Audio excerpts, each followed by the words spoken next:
off the wrap. He cuts to the inside for 2, a 10, nice. A 5, touchdown! So, and here they go. They're going to drop back. Malman's going to throw across the center. It's intercepted! Intercepted right there by the linebacker. Here we go. Hoskinson drops back, looks to the right. He's going to take it himself. He's going to walk into the end zone. Touchdown, Grizzlies!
Big front line. They challenged the Grizzlies when it came to the front, and then you had Lake Oswego, which is just speedy all the way around. So, Max had a variation of looks that have come their way. So, yeah.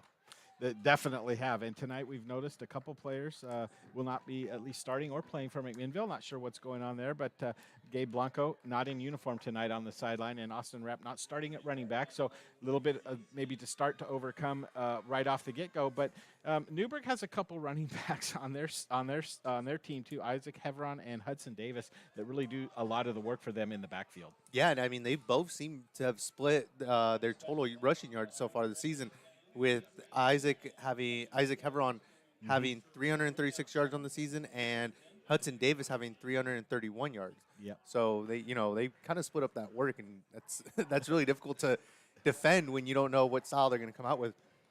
We haven't seen either of the running backs run, but I imagine they each bring a different facet to the game that really makes it difficult to defend. For sure.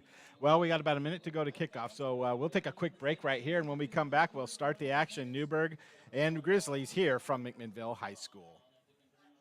Caring creates healthier lives and healthier communities.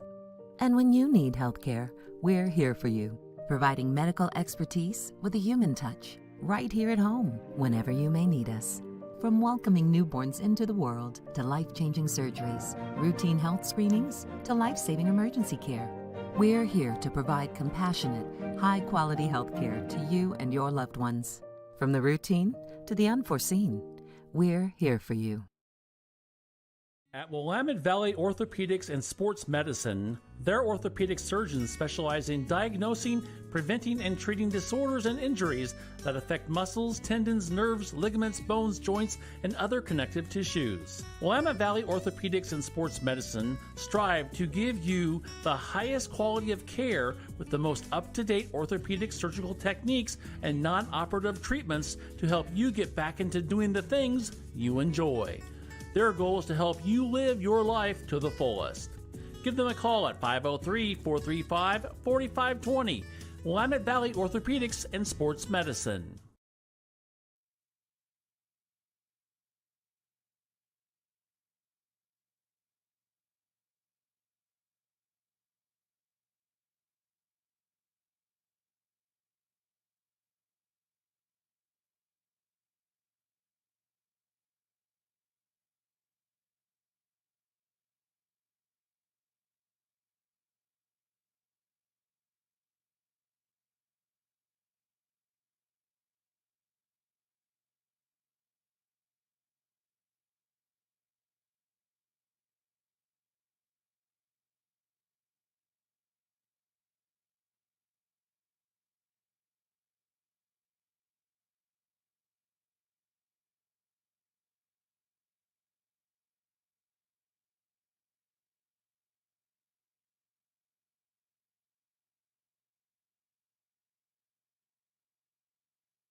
he's got that physical build where he's just going to be smashing down the middle all night. And I look for Newberg to be a little deliberate, like McMinnville is often in the offensive side of the ball. Take their time, get up to the line of scrimmage. They got some big boys up front. That center in there, number 55, is a big beast. Derek Burton, he's 6'5", 315. So look for him to clear out a lot of holes here on the night. Is they going to run a fly sweep here to the near side? Great defense right there. Nice tackle in the backfield.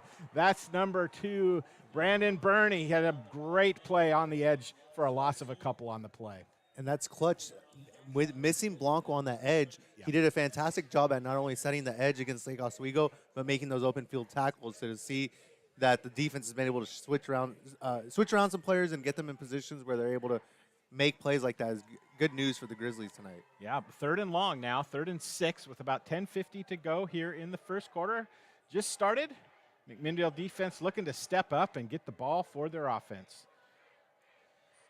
Fake the pitch to the backfield. 2 wide receivers here in the pattern, and the pass is going to be incomplete, intended for Isaac Heveron out of the backfield. Good defensive stand by McMinnville, going to force Newberg to punt on the opening drive. Yes, and statistically speaking, Newberg does not At Willamette Valley Orthopedics and Sports Medicine, their orthopedic surgeons specialize in diagnosing, preventing, and treating disorders and injuries that affect muscles, tendons, nerves, ligaments, bones, joints, and other connective tissues. Willamette Valley Orthopedics and Sports open Medicine. up for Newberg. Back in punt formation. Good snap. Kick is on the way. A pretty decent kick. Going to be taken at about. Bounce at the 45. Going to get a Newberg roll down to the 30, we'll call it the 32-yard line, where McMinnville will take over for their first drive of the ball game. Yeah, that was a fantastic punt. It took a really good Newberg bounce there. So coming out now to lead McMinnville, getting the first play call here on the sideline is Kane Sullivan. He's a 6'2", 170-pound sophomore. He's had his ups and downs throughout the season, but more ups than downs, to be honest with you. And as a young quarterback, you really work on learning things, and you got 2 years ahead of you. So I'd like to see what McMinnville can come out here and do right off the bat. most importantly, the backfield. Yeah. Jeff with Rapp sitting tonight, it's going to be interesting, or for right now at least. I'm not sure if he's injured or what's going on, but him sitting right now. Burn goes back into the pass, into the. Ooh. That was a close play right there. Pass intended here on the near side to Nathaniel Porter, just overthrown. And Ian Thomas was there. He didn't look beat. He definitely was behind the receiver, so that would have been a really difficult catch to make. Can't blame the Grizzlies for mixing it up early, though. Well, I like that going against the tendency right there as they, normally run on first down. Hey, why not open it up, see if you can hit something big, and the ball just over the outstretched hands of the receiver. Second down now here in 10. Two backs in the backfield for Sullivan. Going to hand it off to the man up the middle and going to get about a yard, maybe a yard and a half out to the 35-yard line. And that was Brandon Burney with the carry. Just a straight-ahead dive play. Burney coming up right now on both sides of the ball. So 3rd and 10. You can see McMinnville going deliberate into the huddle. Now up to the line of scrimmage. And you can see that Newberg has a decided size advantage across the front of that offensive and defensive line. Yeah, but their two nose guards are they're big ginormous. boys. Very big boys. They're big boys. Again, two backs in the backfield. Going to fake the handoff. Sullivan goes back to pass, looks over the middle, and almost picked off and then almost caught by the wide receiver. Intended for Tariq Taraku Rue, and he just missed that as he's laying on his back. So both teams struggle to move the ball here on the first drives of the game as McMinnville now with 9:33 to go. 4th and 9 is going to be forced to punt. Props to Rue for keeping his head on a swivel there and finding that ball. Yeah. He was aware there and realized the ball was there. He still made a play on it. It wasn't perfect, but, I mean, you can't ask for more than that, especially in that play where it was almost intercepted. Good snap. Kick, a good punt out here. Going to be taken at about the 37-yard line. And you got to be careful with this guy. He had a kick return last week, Jeff, and that's Garrett Chafee there. A nice return there. Looks like we might have a flag on the far side as the officials come together. I'm not quite sure what that was. It might be an illegal procedure or an offsides, one of the two. And that was a good that was a good punt right there for the Grizzlies. There is no flag. A little bit better kick than last week. Last week it seemed like they struggled not only to get distance but to keep them controlled and on the field. If they weren't short, they were falling out of bounds. So that was a strong punt there. So excellent field position here for Newberg to start their second drive of the game at the McMinnville 48-yard line. 9:22 to go here in the first quarter. It's 0-0. McMinnville kind of goes with an offset eye in the backfield, or excuse me, Newberg, offset eye in the backfield. Going to hand it off to the up back, right through the left side again. He's going to run and get about 7 to 8 yards right there, and that was the handoff to number 22, Isaac Heveron.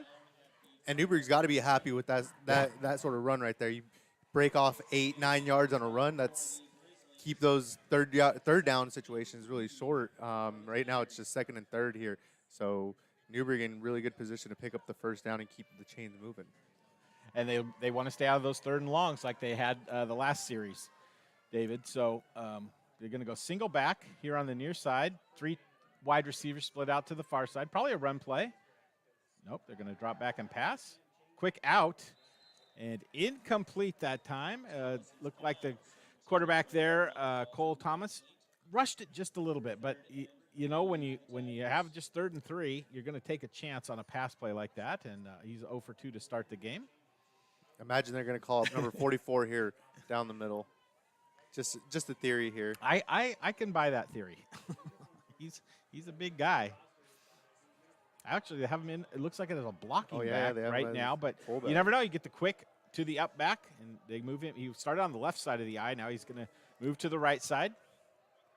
Got Isaac in the backfield. Pitch it here to the toss here on the near side. And another great play that time by Rue to come up and cut the feet out. Oh, flags. And then we have flags all over the field. So not quite sure what that is. I see at least 2, maybe 3. Missing there. I'm not sure exactly what the call there was.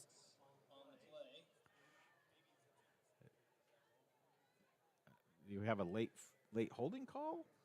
I'm not quite sure. They keep pointing at McMinnville. So penalties have been a problem for McMinnville this entire year. I thought they had it cleaned up pretty good at Ridgeview, and then last week they kind of creeped back in. So hopefully this is not against McMinnville.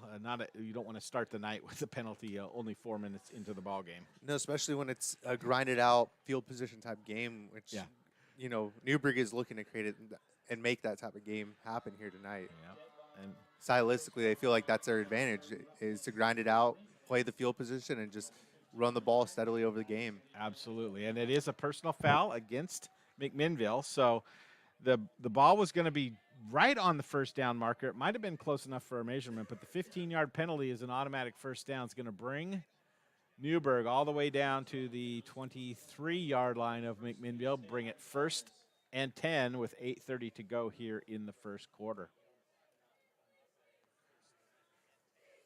And these are the sorts of situations the Grizzlies need to be careful to keep themselves out of, because if they give up yardage like this, it's going to make it difficult for them to be able to keep the Newberg offense at bay.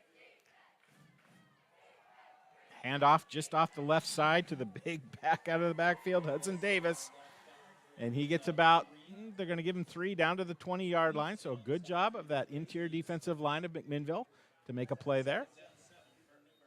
Yeah, as you said, Jeff, they obviously look a little outsized there in the inside. So for them to be able to get around some of those guys and actually make the tackles in between the run lanes is going to be important for the Grizzlies linebackers to get involved in that way as far as the defense goes tonight.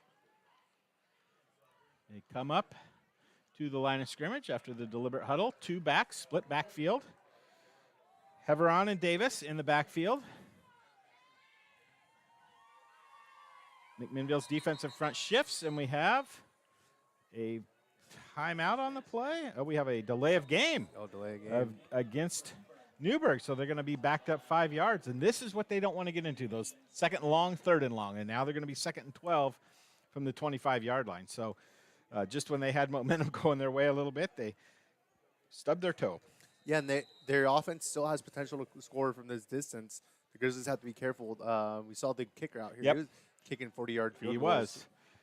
He was Obviously, a game is going to change it, and it's not going to be as easy, but he seemed to have the leg to kick that distance earlier. From the during 40, warm-ups. he was making about 50% of them is what I Yeah. was seeing. So, yep. Got a fly sweep going in motion. This time on the left side is Williams. Gets to the corner and then is taken out of bounds at about the 20. Yeah, they're going to mark it at the 18-yard line on the far side. He did a great job there, bouncing off the first tackle. First tackle was there, set the edge. He broke right through that tackle, and then the second guy came in and made the tackle about 7 yards down the field. But great run there by the Newberg offense. 3rd and 5 now. And this is a big play, both for the defense of McMinnville and the offense of Newberg. You got to figure if they get close, Newberg may think about going for it on 4th down. They got 2 backs in the backfield. Going to just hand it off this time. And great penetration on the left side. Nowhere to go for Heveron. There's about 4 different red shirts on the far side came up to make the tackle. Great group tackling there. It was. Very well done by the nose guards there. It seemed like both of them did a great job at beating them to their spot. And the offensive line was just not able to control the point of attack there. Yep, and it looks like Newberg's going to go for it. As Thomas went over and got a play from head coach Jeremy Johnson, and they go split backs in the backfield again, 2 wide receivers on the left. Maybe looking to draw McMinnville off sides here. Going to fake this fly sweep and bring it to Davis on the kickback in the backfield, and McMinnville's defense, I think, is going to have stopped them by maybe a yard? It looks like half a yard. Maybe. Yeah, on the far side. It's going to be super close. Because he reached out. Where he put the ball down is where he reached out. But that was a great play. Oh, it does look like they turned it over. Yeah, that's an over on downs. That's a great defensive stand by McMinnville right there. Hats off to McMinnville right there, too, because that was a really good play drawn up by Newberg. There was a lot of movement and a lot of places where the Grizzlies could have gotten out of their assignment lanes and left open that running lane for the running back. So great job there by the Grizzlies, staying at home, staying disciplined. Hey, we saw that against Lake Oswego. Lake Oswego hit a little gadget play on them on a pass play. So hats off for the Grizzlies for showing improvement this week. I mean, we've already seen a couple different things that are really, bring some hope to the fan base here tonight. Yeah, so. I like what I'm seeing. Going to pitch the ball out to the right side of our view, the left side of the line. And just picking his way for 2 or 3 yards right there is that Nick Gibson in the backfield. The numbers are hard to read tonight. That black on red when they're that far into the field. But I think that was Nick Gibson. Give him a couple yards. Yes, pick up 4, actually. Correct. Yeah. And, McMinnville would love to just go on a long, sustained drive here. Yeah. Especially after that defensive stop. You got to be ecstatic on that sideline. Take the air out of the Newberg Tigers. Come up here again. Split backs in the backfield. Sullivan in between them. Going to hand it off to the up back. He's going to kick it outside. Again, that's Nick Gibson. Nick is fighting off the left side and is going to be maybe just a yard short of the first down. Great play there by Gibson, though. Yeah. He just really fought. That was not easy yardage, but he kept on trucking forward. Instead of dancing around trying to beat the guys, he just put his shoulder down and pounded right through them. A lot of times those young backs or backs that don't get to play a lot, they go side to side too much, and he put a foot in the ground and just went up forward, the field. Yep, and got 5 yards on the play. So very manageable 3rd and 1 here. And now we got Rapp in the game. So let's see what Rapp looks like here. Coming, I think this is the first time he's been in so far. So first time I've noticed. Going to give it to him straight up the middle, and he's going to burst through. He's going to hit at the 30, keeps running, keeps hitting. Going to get out to about the 34-yard line. What a tremendous run by Rapp on his first play. That was about 13 yards right there. What a fantastic play. His first play of the night. And his string of 100-yard games was ended last week against Lake Oswego. He had started the season with what I had him down as 3 in a row. So I'm sure he's anxious to get back out here with the ball now out at the 35-yard line. Pickup of nearly 12 yards. And that's the sort of game changer that Rapp is. When you hand it off to him, he can break off 10, 15 yards like nothing. Kid is super speedy. McMinnville now comes to the line. Rapp, a single back in the backfield, trips to the right. Going to fake the pass, hand off to Rapp. Over the middle is going to be a great play by the defensive back there, number 2. And that was Ian Thomas on the coverage. But we got penalty flags back at the line of scrimmage, so it could be a holding call. Yeah, holding call where that flag is at. That was really good coverage. There was no pass interference there. That was fantastic coverage. Yep. Good discipline. Yep, they're going to call holding, and Newberg's going to accept it. You're going to back them up to the 25-yard line or so. McMinnville definitely letting it air out a little bit more today. Way more. Unfortunately, haven't had a completion yet in the game. No, yeah. And, getting a couple completions would change what you do on the defense. Definitely. Would open up some lanes maybe for Rapp to have a little bit more success in their running, although his first run was 13 yards, so that's pretty successful. Very much so. We have 4:22 here to go in the first quarter. 0-0 is our score. Going to hand it off to Rapp here on the near side. He's going to get off the left tackle and get down to about the 31-yard line there. So a pickup of about 6. Nice hard run to the outside. Just a simple play there. McMinnville quick to the ball again. They're not going huddle. They're going a little no huddle offense here. Rapp in the backfield again with Sullivan. Trips to the far side. Sullivan drops back immediately. Pass right into the middle. Caught and forward for about 8 yards that time is to Rue on a quick hitter right in the middle. And that's what they're looking for there, Jeff, is to hit those soft spots in the defense and make them switch around a little bit, maybe open up some things for the run game. That's a great job right there by the McMinnville quarterback to find that open receiver and put it right in the breadbasket. So 3rd and long 6. Sullivan back to pass again. Looks over the middle. Caught here on the near side. What a fantastic catch for the first down. Tyler Mishler goes high to make the play and keep the drive alive for McMinnville. That's 2 completions in a row for Sullivan. That was a great play. He elevated there and pulled that ball down in a really dangerous spot. There was about 2 defenders around him, and the one right behind him was actually in position to intercept that ball had he not caught that. And McMinnville quick to the ball again. In motion is Rue across the back. Going to hand the ball straight ahead, this time to Rapp, and he gets met at the line of scrimmage and then is able to squirt forward for about 2. Simple dive play there. He gets back up. McMinnville's going to get back up on the ball. So I like this change of pace that we're seeing from McMinnville. Something we haven't seen a lot of this year. Right up on, and they go back to the 2 backs in the backfield, 2 wide receivers on the far side. Sullivan waits for he steps forward to make a call and then waits for the ball to come back to him. Gets the pass. They're going to give it to Rapp right up the middle again. He's weaving, he's diving, he's pushing forward for another first down. How did he do that? He was right. That hole couldn't have been any wider than about this computer that we have sitting in front of us. Looking at this front line for Newberg, I do not expect us to be running this way. No. And they are. And this is just amazing. It's really, they're making a hole just big enough for him to slip through, and then once he slips through, he uses the athletic ability to get through. So this is a nice drive for McMinnville. We're about 2 minutes to go here in the first quarter. 0-0. McMinnville on the drive at the 39-yard line. Sullivan back to pass. He's going to pass here on the near side. Caught, and excellent second effort there. And I believe that's Mishler on the pass. That's Mishler again. Wow, fantastic play by Mishler. And the Grizzlies are playing with a great confidence right now. They did not show any of this confidence last week, and it's a great sign to see that they're coming together and working as a team right now to get down the field here with passes and runs. It's fantastic. And I believe we have a whistle. Not quite sure what we got. Somebody's Rue's being sent off. Might be a equipment issue. To come in for him is Ackerman. Ackerman's a 5'8", 135-pound junior on the far side in the slot. Second slot, I should say. Single back in the backfield is Rapp. Going to hand it off to him off the right side. Going to use some speed. Get around the corner to the 10, to the 5. Touchdown, Grizzlies. Austin Rapp down the sideline. And a great run and an even better drive for McMinnville. And he just turned on the burners. He went right around that defender. The defender had position to tackle him. The defender was not in a bad position there. He just managed to get around him all the way and get into that open field.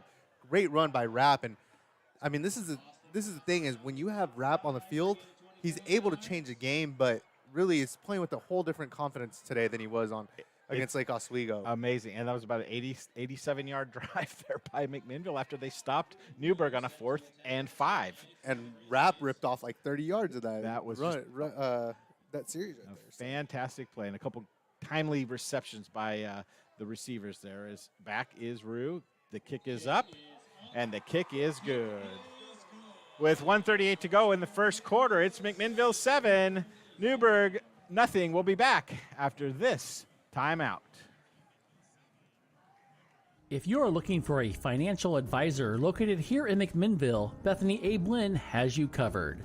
She has a holistic approach and understands what is most important to you, using an established process to build personalized strategies and partnering with you throughout your life to help keep you on track. Her investment philosophy is a long-term approach with an emphasis on quality, durability, historical context, and common sense.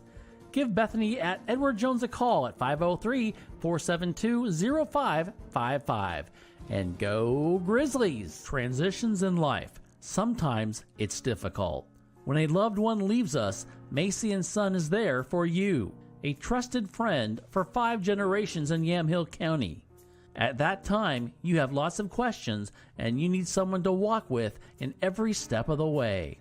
Burial or cremation, and a myriad of other options, let Macy & Son walk that journey with you.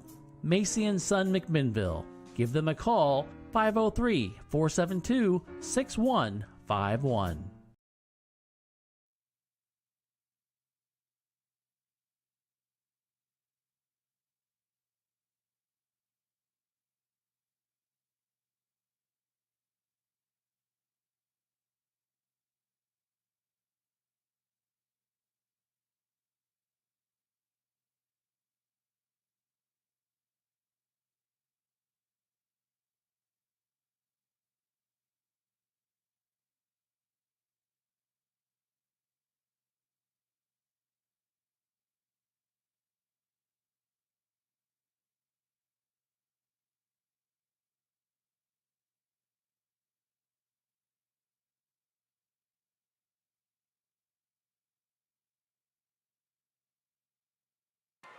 And it looks like a slightly different backfield with Walker Hilton in.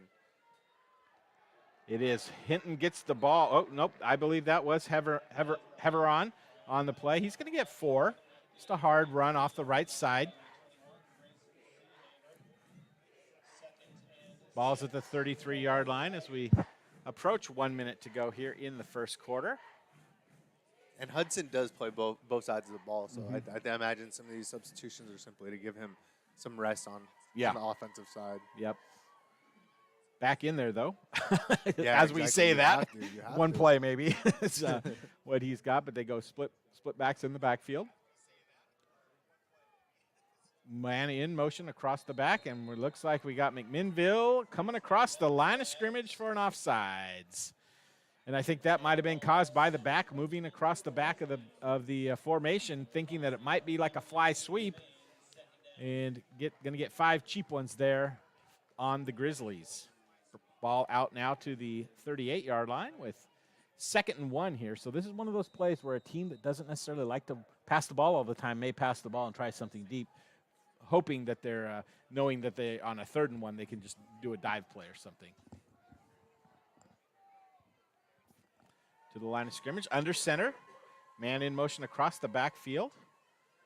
Goes back across. They hand it to him on a fly sweep, and he has got a lot of room. That is going to be the 30, the 20. Angle by the McMinnville player is going to drag him out of bounds at about the 6-yard line is what they're going to mark him down. I'm not quite sure who caught up with him on the far side, but that was a great play by the Newberg defense to pick up a lot of yards on the play.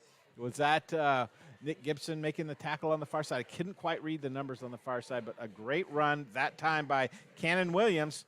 Took the ball off the left side and just trucked down the far sideline. Sets up 1st and goal from the 6-yard line with 18 seconds to go here in the first quarter. Yeah, that's an unfortunate play there, giving up a good run there to Gannon, I believe. Hand off straight into the backfield.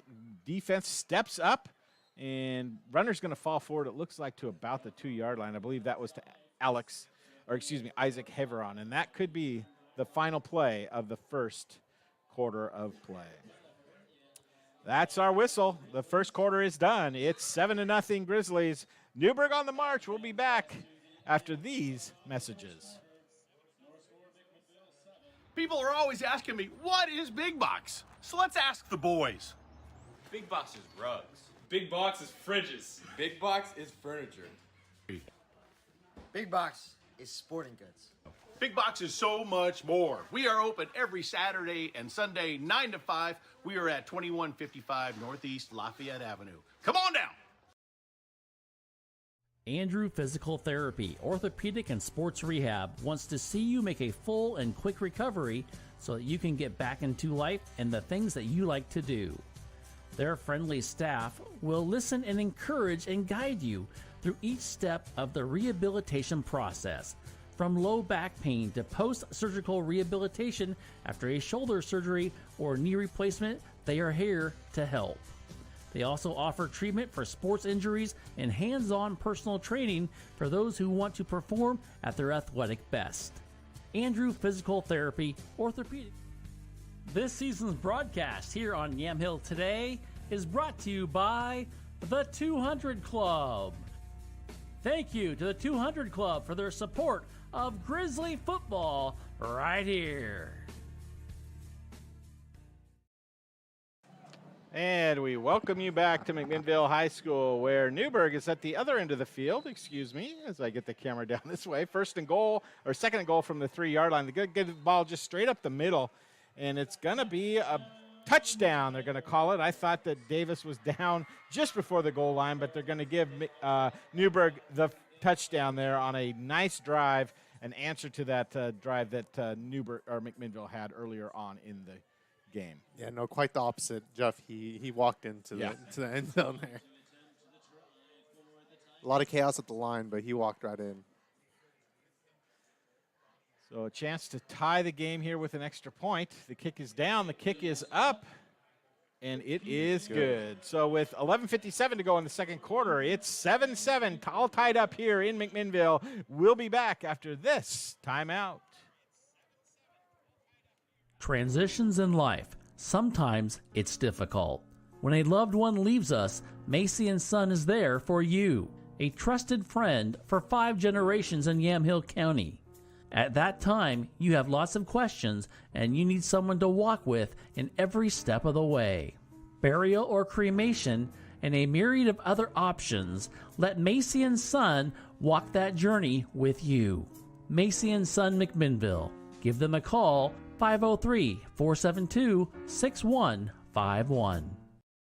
Caring creates healthier lives and healthier communities. And when you need health care, we're here for you, providing medical expertise with a human touch, right here at home, whenever you may need us. From welcoming newborns into the world to life-changing surgeries, routine health screenings to life-saving emergency care, we're here to provide compassionate, high-quality health care to you and your loved ones. From the routine to the unforeseen, we're caring creates healthier lives. And Welcome back to McMinnville High School. I'm Jeff Ivey, that's David Manriquez, and we're here just starting the second quarter, basically, 11:57 to go, and Newberg scored on their first play of the second quarter to bring the score to 7-7 as they get ready to kick off. Yeah, it's been a great game so far. Both teams are getting in their licks right now. Comes up, Newberg kicks the ball off, and they're going to do a little onside type kick, thinking that McMinnville's special teams might not be ready for it, but a great play on the far side. I think that might have been, was that Landon Fay? 85. Okay, that was Mitchell Taylor on the far side, and he did a great job of just getting the ball and going down with it. So McMinnville going to have excellent field position, but it doesn't surprise me that a team would test the special teams of McMinnville. Exactly, and it was good to see the receiving team right away. You saw them; they got their hands up, they were ready for that ball. So, yeah, no, hats off to Newberg. They did their homework. They saw those mistakes last week. They're like, hey, see if we can catch them slipping again. Yeah. First and 10 now for McMinnville on the 42-yard line. 7-7 is our score. 2 backs in the backfield for Sullivan. Brings a man in motion. That's Rue. Going to hand the ball off here on the side, and that's going to be wrap up the middle. He's got the 40, the 30, the 20. Inside move. What a great move. And he is going to score a touchdown. What a move at about the 25-yard line for Austin Rapp on the first offensive play of the second quarter for McMinnville. And for those that can't watch, Rapp put on a move right around the 10-yard line on Hudson Davis, which is, I believe he's the second or the leading tackler on the team. So he's no chump. He's definitely a defensive player as well, but that was a fantastic play there by That Rapp. was incredible. What a play. One play, 58 yards on the drive for McMinnville. And they answer quickly to the score from Newberg. 13-0, pending a 2-point play. And Rapp is got the ball. Looks like an option play to make a pass, and his pass goes incomplete. So it's going to remain 13-7 here with 11:39 to go in the second quarter. We'll take a timeout here real quick, and we'll be back with more action from McMinnville. At Willamette Valley Orthopedics and Sports Medicine, their orthopedic surgeons specialize in diagnosing, preventing, and treating disorders and injuries that affect muscles, tendons, nerves, ligaments, bones, joints, and other connective tissues. Willamette Valley Orthopedics and Sports Medicine strive to give you the highest quality of care with the most up-to-date orthopedic surgical techniques and non-operative treatments to help you get back into doing the things you enjoy. Their goal is to help you live your life to the fullest. Give them a call at 503-435-4520. Willamette Valley Orthopedics and Sports Medicine. McMinnville High School, Jeff Ivey with David Manriquez, and it's 13-7. We've had a lot of points scored in the last minute and a half of the ball game, David. And wow, what a way to get the second quarter going.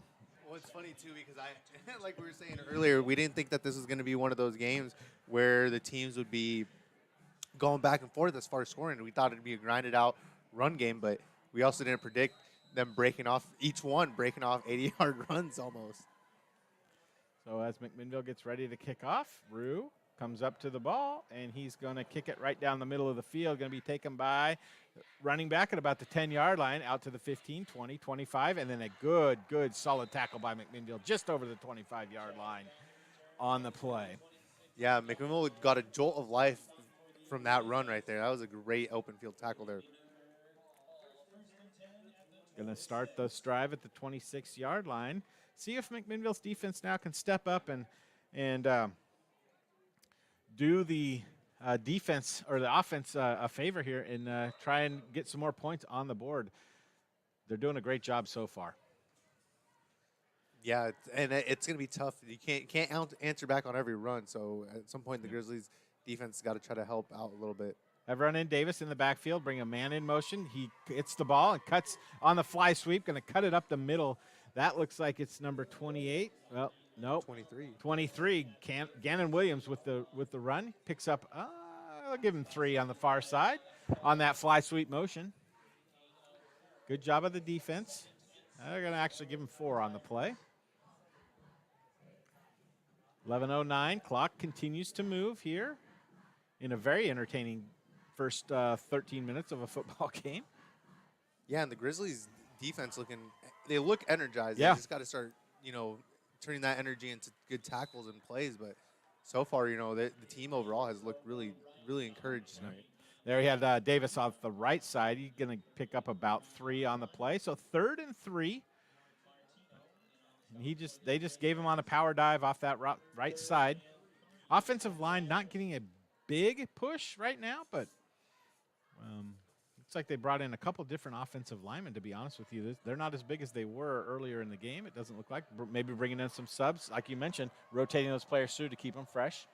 Yeah, and the Grizzlies are 3rd and 3 here, and they got to feel fairly confident they were able to stop one of these earlier. Yeah, they give it off the right side that time to Davis, and he just does what Davis does at times, just bruising down the field out to the 46-yard line. Pretty easy first down right there for the Tigers, and they found something on that right side that they like to go to, and they're going to keep doing it. Yeah, and as soon as we said the line looked a little bit smaller, they imposed their will on the Grizzlies' front line there and just opened up a nice little hole there towards the right side to give their running back a little bit of room, which they haven't had a whole lot right now in the last probably 5 minutes. Davis, a single back in the backfield this time for Newberg. Man in motion. Going to hand it right up the middle to Davis, and a great play right there. Nice job. I'm not sure who the initial tackle was made by, but the rest of the team came up and helped out. And Davis just going to get 2 on the delayed handoff to him up the middle. 9:30 to go in the first half. McMinnville 13, Tigers 7. And Newberg, again, being very deliberate, coming to the huddle, making the play. Call is Cole Thomas. He's a 6'1", 152-pound sophomore, so both teams playing sophomore quarterbacks tonight. That's always interesting. That's It is. sometimes can not be a good. Yep, as Cole Good goes deal. back and he's got a man on the far side, and it could be a great catch. Great throw by on the Cole. ref here. And they're going to call it good. And Oh, that they looks, called it Yeah, good. that looks like it was a pass to Ryan Simmons, a 6'2", 170-pound wide receiver. He's a senior on the far side, and he made a great catch. So Newberg now inside the red zone. And like I said earlier, Newberg doesn't pass very much, so the Grizzlies got to be a little upset there. That's Yep. not the type of play you want to give up to Newberg. They're not going to run a whole lot of pass plays. So Nope. That was a perfect throw that time by Cole, and he has now two backs in the backfield. Again, that's Hevron and Hudson. And it looks like, McMinnville, I thought they were offsides, but no, they're going to give the ball to Davis, and he's going to go off the right side again and just use those legs to power forward for about a gain of 6 down to the 10-yard line. carried about a group of 3 Grizzlies there forward about another 2 yards. Yeah. And that's just power football right there off the right side. Have a little motion in the backfield to kind of confuse the defense, so to speak, but 6 yards on first down is always good for Newberg. 8:34 here to go in the second quarter. Going to go with a single back in the backfield. That's Davis. 2 wide receivers on the far side. 1 here on the near side. Straight handoff to Davis right up the gut. He uses his legs, powers forward, and boy, is he tough to bring down. Down to the about the 2-yard line. It's going to be first and goal now for Newberg. That time he trucked over 1 Grizzly while carrying 3 of them. So going through 4 or 5 guys at a time. This is crazy. Even if they are going in group tackles, he's good carrying them forward a couple yards. So For sure. Hudson definitely showing why he's one of the top rushers in the conference this year so far, actually. 2 backs in the backfield again. Handed off to Davis off the right side, and he walks into the end zone for a touchdown for Newberg. Pending the extra point, Newberg could have the chance to go ahead here as it's tied 13-13, and that was a impressive drive, to say the least, by Newberg to answer the McMinnville touchdown, which answered the Newberg touchdown. Yeah, and like you said, right now, Newberg got a chance to take the lead here just with the extra point, and that's going to maybe come back to bite Mac in the butt if they're not able to get that point squared away. Into kick, Kai Clark. The ball is down, the kick is up, and the kick is good. So with 7:50 to go here in the second quarter, it's now Newberg 14, McMinnville 13. We'll be back right after this. Wake up! Wake up! Wake up! What the hey is Ty Tomlin going to deal up for us next quarter? I can hardly wait, but it's going to be great. It's Grizzly football. Hey, tomorrow, Big Box returns Saturday and Sunday only, 9 to 5, 2155 Northeast Lafayette. If you are looking for a financial advisor located here in McMinnville, Bethany A. Blinn has you covered. She has a holistic approach and understands what is most important to you, using an established process to build personalized strategies and partnering with you throughout your life to help keep you on track. Her investment philosophy is a long-term approach with an emphasis on quality, durability, historical context, and common sense. If you are looking for a financial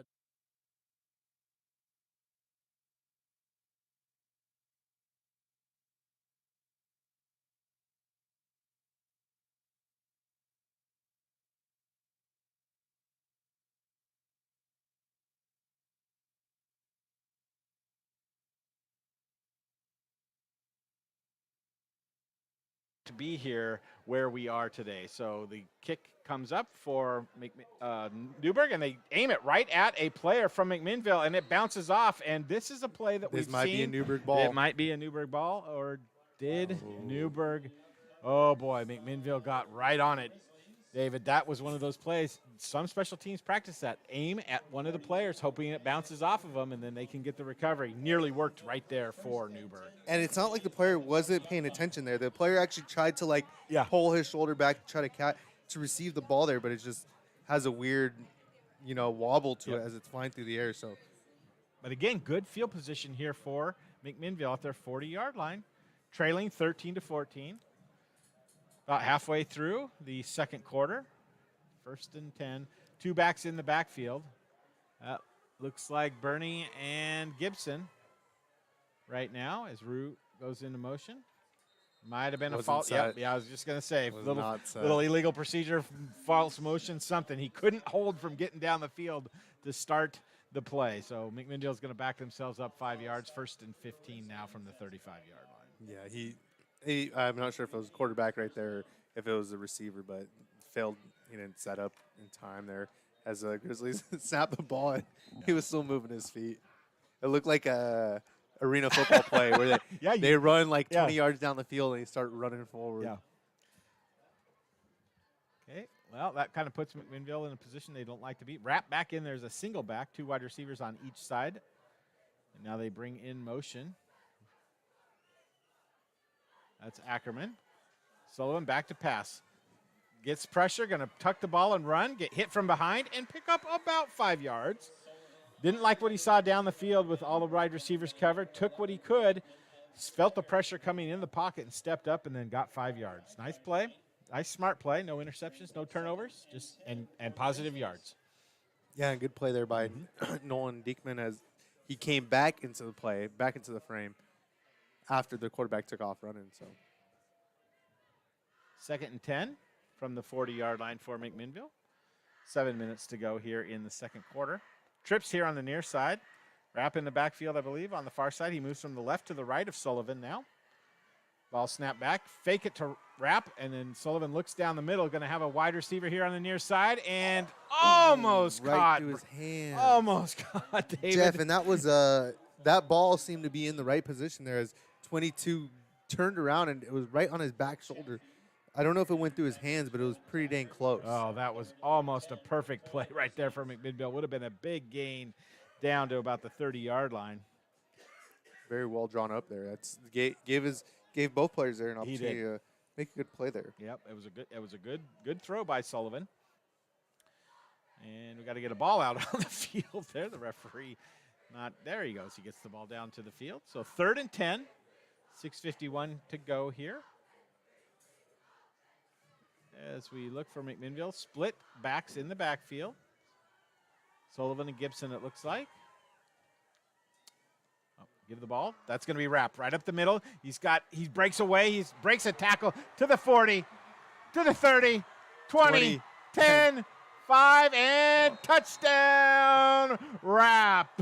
Incredible run again. Run again. That was fantastic for the McMinnville senior running back as he popped it to the outside and then used his speed to score with 6:38 to go here in the first half of play. And if you had told me coming in that it would be a barn burner going back and forth right now, David, I might not have believed you.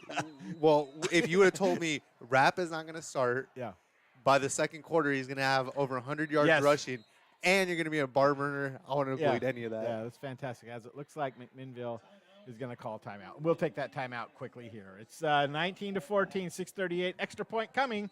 We'll be back right after this. If you are looking for a financial advisor located here in McMinnville, Bethany A. Blinn has you covered. She has a holistic approach and understands what is most important to you, using an established process to build personalized strategies and partnering with you throughout your life to help keep you on track. Her investment philosophy is a long-term approach with an emphasis on quality, durability, historical context, and common sense. Give Bethany at Edward Jones a call at 503-472-0555. And go Grizzlies! People are always asking me, what is Big Box? So let's ask the boys. Big box is rugs. Big box is fridges. Big box is furniture. Big box is sporting goods. Big Box is so much more. We are open every Saturday and Sunday, 9 to 5. We are at 2155 Northeast Lafayette Avenue. Come on down. Back to action here is McMinnville getting ready to go for 2 again. Got to get another lineman out there on the field. And actually, that's a really important lineman, the center. So they got two backs in the backfield. They're going to go for the pass. Sullivan looks to the right, passes, and what a play. Are they going to call it in? Fantastic catch on the far side right there. That was to Mishler in the corner, so the 2-point conversion was good. It's now 21-14. McMinnville in the lead. We'll be right back after this timeout. Andrew Physical Therapy, Orthopedic and Sports Rehab wants to see you make a full and quick recovery so that you can get back into life and the things that you like to do. Their friendly staff will listen and encourage and guide you through each step of the rehabilitation process, from low back pain to post-surgical rehabilitation after a shoulder surgery or knee replacement. They are here to help. They also offer treatment for sports injuries and hands-on personal training for those who want to perform at their athletic best. Andrew Physical Therapy, Orthopedic, and Sports Rehab. Give them a call at 503-435-1900. Back to McMinnville High School we come in a barn burner, David, 21-14. Both teams putting on some offensive showcase here tonight. You got people breaking off 40, 50-yard runs. You got the receivers tiptoeing on the sideline, both Newberg and Mac. Now Mac had the little tiptoe there for the 2-point conversion. It's just they're pulling out everything tonight. It's fantastic. Back to kick is Rue. And I know some of the fans have forgotten because this is a rivalry game, but for a while there, they kind of laid off of it. And unfortunately, the ball's going to travel out of bounds, and that's going to be a penalty. So Newberg's going to have pretty good field position to strike this drive at about the 35-yard line. Yeah, it's been a very entertaining first half. Both teams have gone on some long drives, made some impressive plays, long plays, and then short plays that, tap to catch the ball in the corner of the end zone, what have you. It's been a fun game to watch here in the first half. 6:38 to go in the second quarter. And battle of two really good running backs. Yeah. Both of them are showing off their skill tonight. Yeah, and it's nice to see Rapp bounce back after last week's game when he was really tied up at times by that Lake Oswego defense. Exactly. And like I said, he's played with a whole different confidence tonight. Just looks a lot better. You can see it in his shoulders. You can just see he's carrying himself differently tonight. It's good to see. Going to hand the ball off on the right side on a little fly sweep. That is number 23 carrying the ball, Gannon Williams, and he's going to get about 2 yards on the play is all. So they're going to bring up, they're going to give him 1 yard actually, and he must have been down. 2nd and 9 here, so Newberg behind the chains a little bit, but very deliberate. Thomas goes over to the sideline, gets the play, and runs back. Yeah, with 6 minutes to go here, the Grizzlies got to be really happy with how they've played so far in the game, where they got Newberg, not only field position, obviously not the best kick, but still deep. Going to do a double handoff in the backfield, and that's going to be Davis off the right side, trying to cause some misconfusion. And, boy, he is a load to bring down. Look at that. He's broken about 3 or 4 tackles, continues to move forward out to the 40-yard line. That's some of the toughest 4 yards you're ever going to see a running back get right there. And the ref could not call forward progress because there was still forward progress being done. Yeah. So it just kept on going forward. If you had 11 Davises on your team like that all across the board, you would have a fantastic football team, because that is the kind of the heart of a running back that you want to see.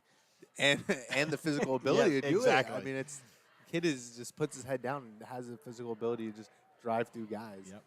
Okay, 3rd and 5 here. Big play. 5:15 to go in the quarter. In the half, they're going to drop back. Cole going to get the ball, and he's going to take a hit. Oh, and that looked like offensive pass interference on the far side. No flag is called. The wide receiver obviously pushed off. We do have a player down here in the backfield, so we'll see what this is about. But that was an obvious offensive pass interference by the wide receiver on the far side. That was number 1, Garrett Chafee. And Newberg should not have the ball at the 30-yard line right there. Yeah, and the quarterback got lit up hard right there. Not sure who's down on the field, but I tell you what we'll do. We'll take a break here real quick as he's being looked at by the medical staff of McMinnville. So 5:04 to go here, 21-14. McMinnville in the lead. We'll be right back. Caring creates healthier lives and healthier communities. And when you need health care, we're here for you, providing medical expertise with a human touch. right here at home, whenever you may need us. From welcoming newborns into the world to life-changing surgeries, routine health screenings to life-saving emergency care, we're here to provide compassionate, high-quality health care to you and your loved ones. From the routine to the unforeseen, we're here for you. Transitions in life. Sometimes it's difficult. When a loved one leaves us, Macy & Son is there for you, a trusted friend for 5 generations in Yamhill County. At that time, you have lots of questions and you need someone to walk with in every step of the way. Burial or cremation and a myriad of other options, let Macy & Son walk that journey with you. Macy & Son McMinnville. Give them a call, 503-472-6151. As we come back here to McMinnville High School, McMinnville player being helped off the field by a couple of the training staff here, and the defense is going to be coming onto the field. And we hope that that's not a serious injury as they're helping the player off. It looks like it's Martino.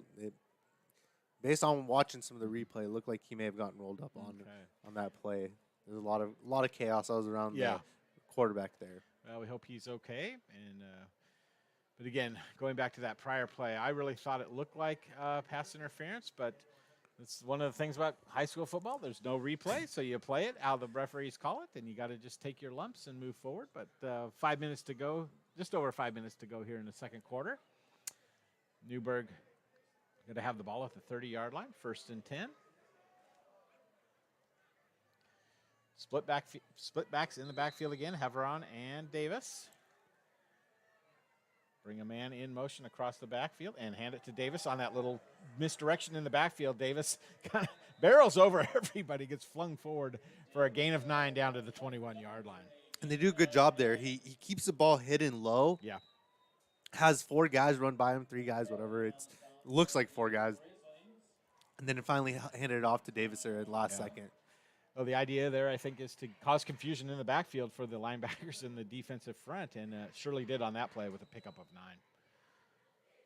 Yeah, at a certain point, you have to decide as a defender, you don't want to get beat, so you got to, commit to something, but at the same time, you can't over-pursue or else you're going to get burnt badly, especially against an offense like this. It's a play you see a lot of times in a wing T offense. It's a little bit modified, but 2 backs in the backfield. Going to hand it off this time off the right side to Heveron. He's going to get to the corner and get a tough 6 yards out to the 15-yard line. So another first down for Newberg. The drive continues as we get close to 4 minutes to go here in the first half. A very entertaining first half. Glad you're joining David and myself as Brian is on vacation, let's say. Out doing it big. That's how I'd say. That's what I would say. But we hope we're having a good time. Brian is enjoying the night tonight. Great night for football. Perfect weather. 1st and 10 from the 15-yard line for Newberg. 2 backs in the backfield. Bring a man in motion across the back. Going to hand it to him. That is number 23. Great play in the backfield. Was that Meeks? And he made the tackle off the ground. Excuse me, that was a fantastic. That was Austin Weeks. You know what? He stepped up the last couple of weeks playing that defensive end position. That time he shot through and saw that Gannon Williams was running with the ball on a little fly sweep, and he shot forward and made a fantastic play. Really has made some big plays the last couple of weeks on when he's out on the field. Well, he did a good job there at setting the edge, and then he got pushed to the ground and still made the play. So that's awesome when he can do that. Beat the first step and got past the block there. 2nd and 15 from the 20. So we get close to 3:15 to go. They're going to hand it off to, that's the running back off the left side this time, Isaac Haveron, and he's going to pick up just about 3 yards to the near side. So we're going to bring up 3rd and about 12. Maybe a little more than 12.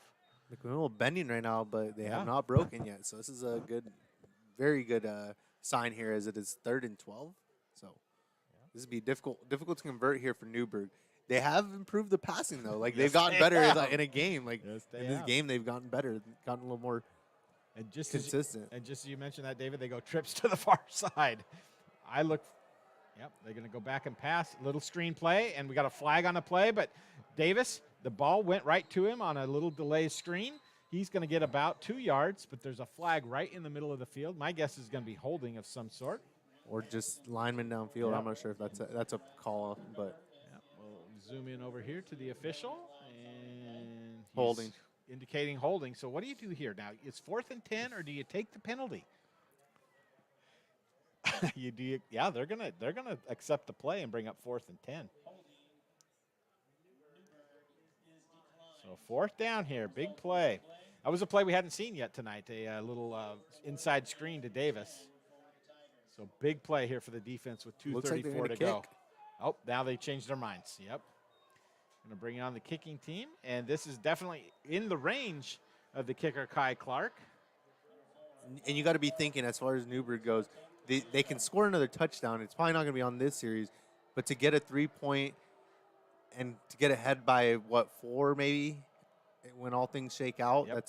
that's a whole series. That's a whole possession there. So Snap is back a little high, but the kick is down. The ball is down. The kick is up, and I believe he missed it to the he left. missed it. Oh wow, That's a big play right there with Huge. 2:17 to go in the ball game. McMinnville's defense stands yet again, David, and with 2:17, what are your thought processes now on offense? Do you want to try and go down and score, or do you just want to see if you can hit a big play or two and then make a decision? Well, hey, I mean, you keep on relying on what's worked so far. Yeah. You hand the ball off to Rapp, and Yeah. seriously, I mean, if he breaks it off, he breaks it off. You don't even really need a throw going down the field here. You're in control of the game as far as the score goes, and even the running game has been really strong. So I would only approach it conservatively because their offense has been very productive here on the ground. Yeah. So 2:17 to go in the second quarter. Ball at the 20-yard line. McMinnville with the ball, leading 21-14. And they're going to give the ball a wrap right up the middle, and he's going to get hit by the middle of that defensive front, Landon Davis, and they're leading the charge, as was number 67 on the play, Austin Phillips. So straight up the middle. McMinnville does have 2 timeouts as we hit the 2-minute mark, but they come up to the line quickly. Nice 4-yard gain by Rapp. If you're Coach Johnson right now, you're just hoping your team survives halftime. Yeah. It's like, no more scores, please. Now they're going to fake the pass or the handoff over the middle, and almost caught there by Gibson as he was streaking at about the 40-yard line. But that stops the clock now for McMinnville here on a critical. Well, I'd say critical. It's an important 3rd and 6. I wouldn't call it critical yet because McMinnville is in the lead.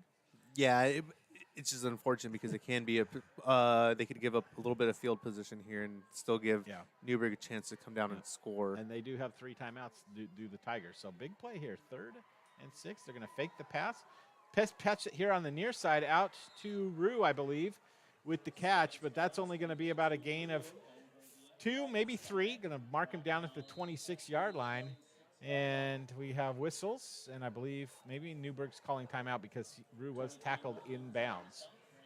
Let's see what we got here as the official comes up, and we have a timeout on the field with 1:33 to go here. And, David, I want to thank our sponsors one more time. Les Schwab Tires, of course, a big, big sponsor of our football program here. And, you can go there and get great tires, great service. I know I went there last winter to get some chains for my car when I was heading down to watch the Oregon State bowl game in Los Angeles. So always friendly service. They come running to your car. They get you the things that they need to get you. So we really want to thank Les Schwab for being a sponsor this year on yamhilltoday.com. Of course, Willamette Valley Orthopedic, Edward Jones, Macy's and Sons. A lot of these folks have been with us for many, many years, and we're just so thankful. Willamette Valley Medical Center, big box. Got to get out there and see what you That's never my jam exactly. right there. You never That's know what my you're going to jam. find out there, do you? Andrew Physical Therapy and the 200 Club of McMinnville. So we thank all of our sponsors, and for without you, we couldn't be on the air doing what we do here tonight to bring you this game. So 4th down. Now let's reset. 1:33 here to go. McMinnville 4th and 5. 4th and 4. With both teams with 2 timeouts. Newberg looking to get the ball and maybe come back on a quick score here with not very much time left. I like that McMinnville points out who they're going to block because that's very helpful to the punter. Good snap, back, punt, and it's an end-over-end kick going to be taken at about the 45-yard line. This guy is dangerous. He gets upfield, and is tackled at the 44-yard line. Of course, him being Garrett Chafee had a touchdown punt. Was it a punt return or a kickoff kick return? Yeah, last kick return week against Grant. Yeah, so a couple weeks back. So he's dangerous. Pretty good field position with 1:24 to go here for Newberg.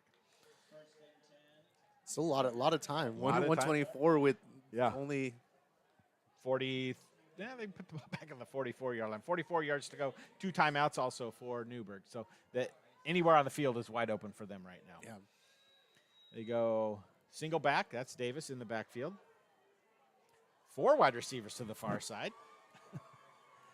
Something you don't see that often, but they drop back, and they're going to sprint it out. And what a play there. Swing pass out to Davis. And guess who made the play on that one? That was number 52, Jesse Jones-Dwayne.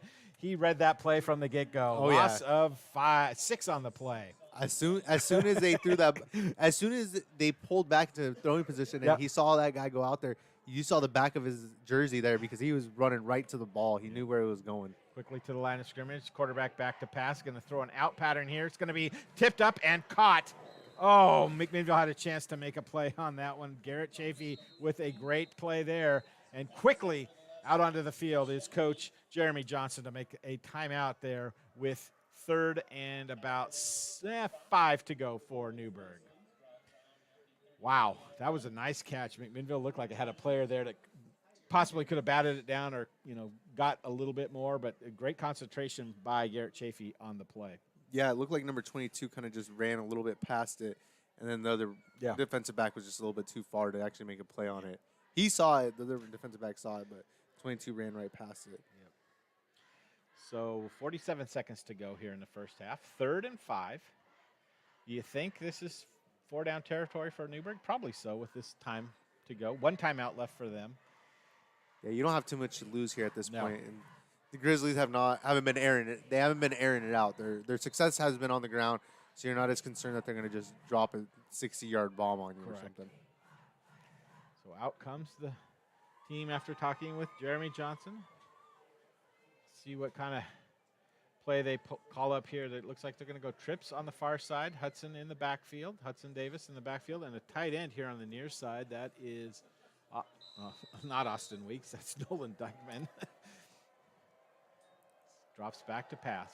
Takes his time right over the middle of the field. And what a defensive play right there. 2 awesome McMinnville players on the play as they knock the ball out of Isaac Heveron's hands to bring up 4th and 5. And I think that's what you were going to see there, David, was they wanted to throw the ball. So if it's incomplete, it saves their timeout, and they can think about this 4th down play here. And Tyler Ackerman might have been in position to actually catch the ball there, but just playing it safe and patting it down was the smart play to do there. And it's good to see that their head's up right now and they're listening to what's being instructed from the sidelines. Exactly. Sometimes, you get excited and you're like, all right, let me make my play on the ball here. And it doesn't work out. Yeah. So two wide receivers here to the near side, the field, and 2 backs in the backfield. Bring a man in motion across the back. Fake it twice. And Hudson Davis up the field. Oh, and just tripped up. Was that 52? Was that Nguyen again with just getting a shoestring tackle on Davis? Or he was gone to the end zone. Touchdown, possibly saving tackle. And we got a couple guys here right in the middle of the field. They got equipment entangled. They're trying to get untangled, a McMinnville player and a Newberg player. And, that's something you don't see very often. Poor Gavin McIrvin right there. Attach at the pads. Something, but Newberg now quickly gets to the line of scrimmage as that was a 1st down. 34 seconds to go, ball on the 23-yard line. Single back in the backfield is Davis. Sprint out to the right side, getting some pressure, getting some big pressure, and oh, what a late pass there. And on the far side, getting out of bounds is Davis. Almost sacked in the backfield was Thomas, and he was alert enough to pitch the ball forward kind of to Davis, and he gets down to the 21-yard line, just a gain of 2. He got out of bounds, though. Yeah, he got out of bounds and stopped the clock. An inbound tackle there would have been big. Would have kept the clock running. Right now, Davis is causing him a lot of issues. He is. He was, like you said, a shoestring away from getting into the end zone there because it was all green from there. There was no one out. There was no Grizzly around for at least another 20 yards off to the middle of the field too. Fake the handoff up the middle and right down the middle and wide open and just overthrown by Very Cole fortunate. Thomas was Dykeman wide open in the end zone. I don't know if you could have been any more wide open on that play. No. As, 16 seconds now to go here. It's going to be 3rd and 8 for Newberg. He just got a shot of adrenaline right there and overthrew him because that was just wide open. I mean, you could tell he could see him. He knew he was open. Yep, and you see that a lot in young quarterbacks. They tend to throw it a little bit high, and because of that adrenaline. Going to fake it, hand off here to Hudson Davis on the near side. He's got some room. Tackle him in bounds. There you go, McMinnville. He's going to be right on the yard to gain, but we have a couple pieces of laundry right in the middle of the field. I'm going to guess that's going to be a holding call with 8 seconds to go.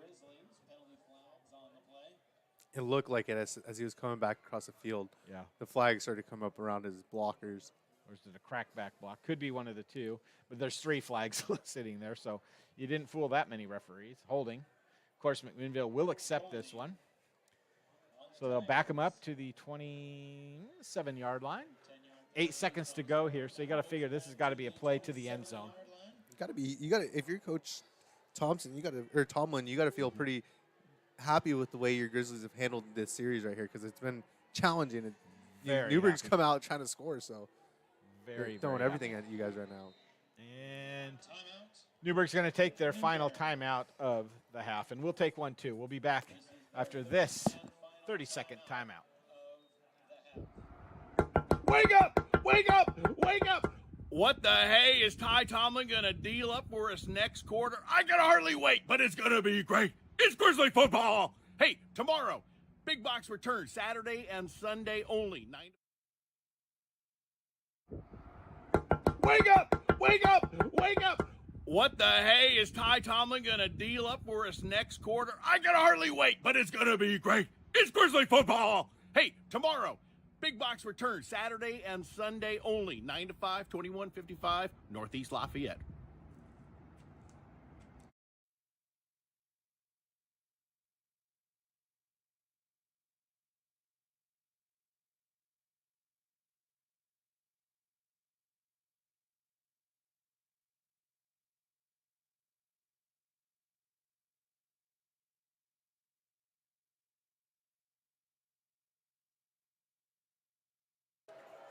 Or what's going to end up happening here. Yep.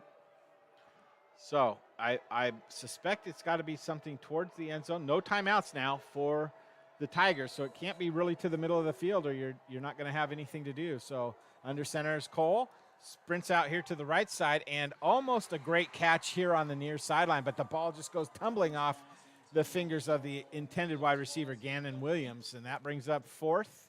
An important question. Do you go for the field goal or do you go for the touchdown here? Now this, I think you're probably going to go for the touchdown here because the kicker was kicking from the 40, or from the 30, which is a 40-yard kick. Right now it'd be probably a 45, and I think that's just a little bit outside of his range. Yeah. Especially with very little wind, and what wind there is, looks like it's coming into the kicker's face. So 4th down from the 27-yard line with 4 seconds to go here in the half. Back to pass, looks to the left, now flushed outright. Going to run and going to make a play and just decide to eat the football and end the first half of play. Great defensive stand by McMinnville to end the first half.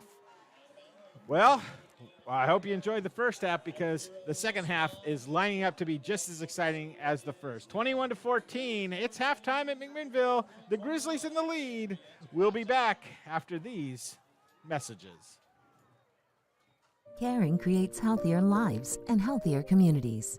And when you need health care, we're here for you, providing medical expertise with a human touch, right here at home, whenever you may need us. From welcoming newborns into the world to life-changing surgeries, routine health screenings to life-saving emergency care, we're here to provide compassionate, high-quality health care to you and your loved ones. From the routine to the unforeseen, we're here for you.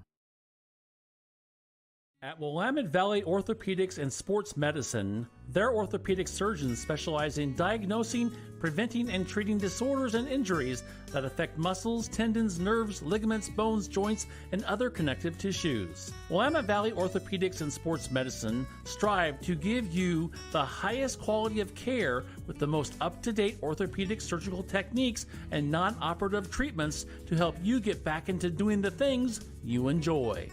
Their goal is to help you live your life to the fullest. Give them a call at 503-435-4520. Willamette Valley Orthopedics and Sports Medicine. Transitions in life. Sometimes it's difficult. When a loved one leaves us, Macy & Son is there for you. A trusted friend for 5 generations in Yamhill County. At that time, you have lots of questions and you need someone to walk with in every step of the way. Burial or cremation, and a myriad of other options, let Macy & Son walk that journey with you. Macy & Son McMinnville. Give them a call, 503-472-6151.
And we welcome you back to McMinnville High School. as you got to see the dance team perform without music, which was pretty impressive. And I think we're going to have the cheerleaders come out here, and we'll have to have them perform without music as well. But just want to bring you up to date. It's 21-14 at McMinnville High School, and in a very well played first half of football, wouldn't you say, David? Yeah, I mean, it's been a lot more exciting than you would have predicted as far as on paper. I mean, Yeah. Newberg looked to be a little bit or Mac looked a little overmatched by Newberg as far as a paper matchup goes. But that's why you got to play these matchups, right? That's why you play the game. So we will take another timeout here.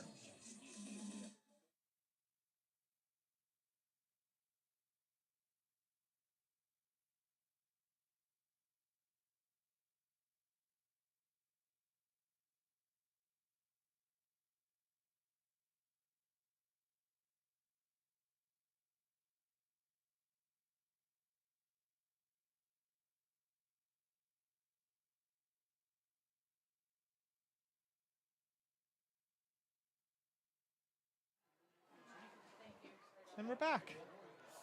Hey, we're back. Nice job by the cheerleader team there to do a little routine to some music that we're not allowed to share. And it looks like the band's going to come out here and play a program for us. David, what were your thoughts on Austin Rapp coming in after sitting out a couple plays in the first series? He did pretty well, wouldn't you say? Well, it seems like maybe the coaching decision came from a place of let's light a fire up under this guy and see if he performs the way we know he can. Absolutely. And boy, he ripped off a couple long touchdown runs there. Really came through for McMinnville in that first half. Well, and you love to see when an athlete gets challenged by his coaching staff and rises to the occasion instead of takes it the wrong way, realizes, hey, you know what, I haven't been performing the way I'm supposed to, and I can hold myself at a higher standard as well. So it's been fantastic to watch him, and the defense stepped up a couple times and did a good job of keeping Newberg out of the end zone, especially that last drive of the first half. Yeah, and like we said earlier, you know, you're missing guys like Blanco, and he was a key contributor the previous week. So to see him sitting on the sideline, you just wonder as a fan, like, hey, what are they going to do? How are they going to shift things around and, you know, accommodate that loss? And how are they going to switch players around, put them in positions, and continue to be productive as far as the defense goes? And they've done that. They've done a great job so far. Everyone's done a really good job as far as the defensive backs go. There hasn't been they've had a couple pass plays, but hats off to Newberg. They've really kind of inserted those on really good situations where they've caught Mac off guard because they feed the ball down the middle. It's like, all right, let's, you know, just put your head down. I'm ready to tackle someone. Next thing you know, the ball's flying over your head. It's, you know, it's a challenging offense to play against when you know that they're going to run the ball 80% of the time. And, you know, every once in a while, every blue moon, they're going to throw the ball. And they've done a good job at lulling the defense to sleep a little bit. Absolutely. Kind of getting them confident. Okay, the ball's coming right down the middle. Let's line up. And then all of a sudden, the ball gets thrown. So. Yeah. Well, we're going to take another little timeout here as the band gets ready to play. When we come back, we'll have some scores for you. And look forward to the second half as, again, Grizzlies on top of Newberg, 21-14. We'll be back in just a few minutes.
And we welcome you back to McMinnville High School. A nice performance there by the band, playing a song to us tonight and marching to it. So as the year progresses, they add a little bit more, and of course the dance team earlier and the cheerleaders. So it's always fun to be at a halftime show here at McMinnville High School. And we were just talking while the band was playing, David, about the thriller that's coming up that they always do around Halloween time and how fun that is. So I have some scores that I want to pass along to everybody out there that's listening. Some Yamhill County centric ones. Yamhill Carlton leads Warrenton 16-15 in the second quarter, that game at home. West Lynn all over Lake Oswego, McMinnville's team last week, 28-0. David Douglas 20-6 in the second quarter. Central Catholic, oh boy, 50-0 over Reynolds. Ooh, second quarter. They're at running time already. Big battle in Salem tonight. South Salem 14, West Salem 7.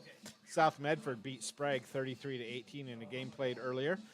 Another game here in the Pacific Conference tonight. In the second quarter, Glencoe 20, Liberty 14. So McMinnville plays both those teams towards the end of the year. So those are the only scores we have. Well, let me hit the See More button. How about that? Let's do that. Willamina leads Colton. Oh, and Willamina, very 4-0. very good football team this year. What was the score again on that one? I'm sorry. 7-6 against Colton. Okay, and are they at home? Do you know? I believe they are. Yes. Okay. We have North Medford over Grants Pass, 20-7. David Douglas leads Barlow, 20-6. Let's see if we have any more here that are of interest to the local area. Woodburn 14, Gladstone 7. Bend all over Redmond tonight, 29-0. Newberg. They say the score here is 27-21, but that's not right. We know that it's 14-21. McMinnville in the lead. Mountainside struggling tonight against Westview, 18-14. So that could have big ramifications in the state if they were to do that. A couple teams had to forfeit. I saw Jefferson and Sandy Am Christian. Jefferson did not have enough players because of a sickness. They didn't say if it was COVID or whatever, but some sickness going through the team. They had to forfeit tonight. Lost to Sandy Am Christian, of course, officially 1-0. And Banks also getting a win by forfeit tonight over Corbett, 1-0. Other games around the valley here. Amity is at Newport, Dayton at Salem Academy, Jervis, Colton at Willamina, and Sandy M at Blanchette Catholic Church. So both teams starting to trickle back out onto the field tonight. David, what do you look for in the second half on the defensive side of the ball for McMinnville? The thing I'm looking for actually on both sides of the ball is who's going to seal up the run game and prevent either running back from either side of the ball breaking off another 30-yard run. Because I think at the end of the day, that's going to be the big game changer. That's what's going to break the Camel's back today is you get one more big run like that. I don't know. It's tough to deal with, especially when you score in, 5-10 seconds? Both teams have done it twice today, so it's not out of the realm of possibilities. So. And then on the offensive side of the ball, what would you like to see from McMinnville? I'd like to see them maybe complete some passes. They ran a couple pass plays, but it just hasn't been as fortunate. They've completed a lot of pass plays within 5-10 yards, but anything past that 10-yard line, they've struggled with accuracy. So So I look for I would like to see McMinnville get a sustained drive too. Like you said, they've scored quickly on a couple of their drives. Let's take some time off the clock as you move down the field and get some momentum going that way. Keep the ball out of the hands of Newberg because they have the weapons to come back. And with a one-score lead, nothing is safe right now as Newberg now starts to trickle out of the locker room on the far side of the field. So they'll probably put up another 3 or 4 minutes on the halftime show or the halftime to get the guys to be able to warm up as we see McMinnville players here on the near side stretching. And tell you what, we'll take a quick time out here and thank a couple of our sponsors for being sponsors. And we'll be back in just 2 minutes or so here with the play-by-play of the second half.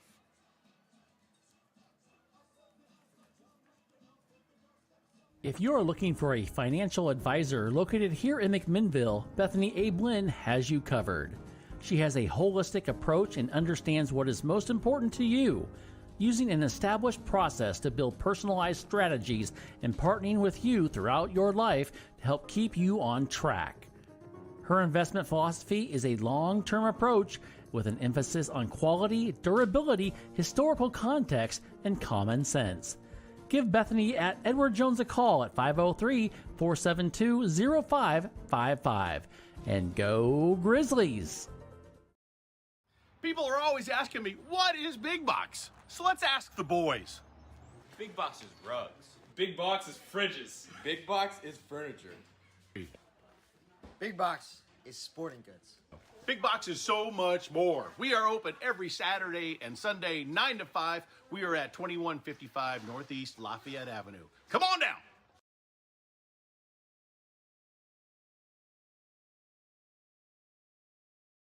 Andrew Physical Therapy, Orthopedic and Sports Rehab wants to see you make a full and quick recovery so that you can get back into life and the things that you like to do. Their friendly staff will listen and encourage and guide you through each step of the rehabilitation process. From low back pain to post-surgical rehabilitation after a shoulder surgery or knee replacement, they are here to help. They also offer treatment for sports injuries and hands-on personal training for those who want to perform at their athletic best. Andrew Physical Therapy, Orthopedic, and Sports Rehab. Give them a call at 503-435-1900. This season's broadcast here on Yamhill Today is brought to you by the 200 Club. Thank you to the 200 Club for their support of Grizzly football right here.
And we welcome you back to McMinnville High School here to start the second half. I'm Jeff Ivey, David Manriquez to my left. And what a great first half. Let's hope we have as good a second half and McMinnville can come out on top as they did in the first half. Newberg is, of course, set to kick off, going right to left here to start the quarter. Yeah, it's been a heck of a ball game so far. It's been a pleasure to watch both teams play. Yeah. Both teams are playing really good. And Newberg, again, does a little squib kick on the far side. Ball going to go out of bounds at about the 33-yard line. So McMinnville will have the ball at the 35 on the procedure penalty on the kickoff. And that could be a design play there to keep the ball out of Rapp's hand on a kickoff. He's a dangerous returner, and keep him under wraps, so to speak. Yeah, although they didn't do a good job in the first half, did they? Yeah, they exactly. They haven't had answers for speed, and and I agree. I think if you know that he's challenging you in that way, avoid trying to give him more opportunities that make it easier for him to put some yards and points up on you. So McMinnville comes out, trips to the near side. Single back is Rapp. One wide receiver on the far side. Ball at the 39-yard line. Going to be a quick pitch out here to Rapp on the far side, and we got a flag down. This is probably going to come back for holding. Rapp gets about 5 yards on the play, but quickly yellow laundry on the field. Yeah, it looked like maybe number 22, the receiver there, was the culprit there. I couldn't tell 100%, but it was definitely there. Yep. When the flag comes out that early, there's usually no doubt about it. So they're going to mark the ball back from the spot of the foul. So it's going to end up being about when it's all said and done, a 11-yard penalty. Going to put the ball down at the 28-yard line. Yeah, it looked like Rue went right past the play and then tried to recover by pulling on the jersey. So little bit of an ominous start for McMinnville's first play of the game, but See if they can overcome it here. You know, remember in the first half, both teams started kind of slow, 3 and outs for both of them. McMinnville comes up to the ball with split backs in the backfield. Man in motion is Rue. Snap back, handed off to Rapp, and he's brought down immediately in the backfield for a 3-yard loss back to the 26-yard line. Second down now, and a long ways to go. That play for me kind of seemed like it was dead from the get-go. Yeah. That motion across the backfield didn't look smooth, and then the snap just didn't. The timing of that whole play just didn't seem right. And then the backer was in the backfield really, really quick there. Stepped through a gap probably in the offensive line. And, well, now you're really faced with it. Second and 23. Not going the right direction so far. But Rapp can get you big yards real quick as they fake the handoff to him. Sullivan's going to eat the ball and get sacked in the background.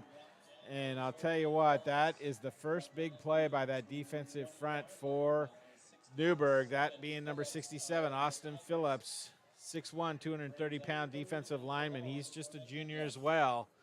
So let's bring up 3rd and a half acre here for McMinnville. Smart play by Kane there, though. Yeah. There was no one was open downfield, and then he was the lineman was right on him. Yeah. So I'm glad he didn't try to fling it out there trying to make something happen. Absolutely. You don't need a turnover in your end of the field, and good chance of that when you've got pressure in your face. 3rd and 29 now. Hand up to Rapp, straight up the middle. He's going to break it off the left side. He's got room. He's got speed to the 50, the 40, and dragged down from behind. What a fantastic run that time off the left side, David, for a big first down for Austin Rapp and the Grizzlies. Had Ian Thomas not been there, Rapp was in the end zone. Ian Thomas just barely got a hold of him. I don't know how, but Rapp was almost past him. Yeah, it was a great run. Would have been his 3rd touchdown of the night on a long run. And the Newberg defense just pinned their ears back, and they thought there was going to be a pass play right there, so they pinned their ears back and just went right past Rapp as they rushed in to try to get to the quarterback. Rapp getting a breather here as Gibson comes into the backfield. Sullivan throws, looks over the middle, in and out of the hands of the intended receiver, Rue, right there in the middle of the field. I think Rue saw Hudson Davis coming across the middle there. It was like, I ain't hold on to this one. Yeah, saw and or heard, I suppose. He was going to get lit up. Yeah, you don't miss him in the middle of the field, do you? But I like the pass play. They just kind of had Rue go down and just sit in the middle of that zone. And, that's a tough play to make when you have somebody that big coming at you. Those pass plays when they were hitting some of those zone spots were what opened up the run game initially for Rapp earlier in the game. So. Yep. Looks like Rapp's back in there with Gibson in the backfield. Sullivan gets the ball, fakes it to Gibson. No, he actually gives it to Gibson. Going to trundle forward for about 3.5, 4 yards there. Going to bring up 3rd and long 6, short 7, something like that. Big play here for the offense for McMinnville. They already converted a 3rd and 23 or 3rd and 29. See if they can do a 3rd and 7 here. 9:24 to go here in the third quarter. It'd be a little discouraging for the Grizzlies to give up this possession right here, especially after ripping off such a nice run. Yep. You might be in 4-down territory. Rapp in the backfield, 3 wide receivers here on the near side. Sullivan gets the snap, going to run a little option here. Sullivan's got time, got speed. Davis tries to turn him inside, and that gets a first down because Sullivan cut inside of Davis, who was trying to push him to the outside. Clutch play by Rapp right there. Rapp came up and made a huge block there to give Kane that edge right there on the inside. So great play. Rapp is getting involved now in the blocking, which is great to see. You don't always contribute just on the runs when you have the ball in your hands. Sometimes you got to contribute blocking on the edges for your receivers or running backs. In that case, your quarterback. Another big 3rd down for conversion there for McMinnville. On the move at the 23-yard line. 8:58 to go in the 3rd.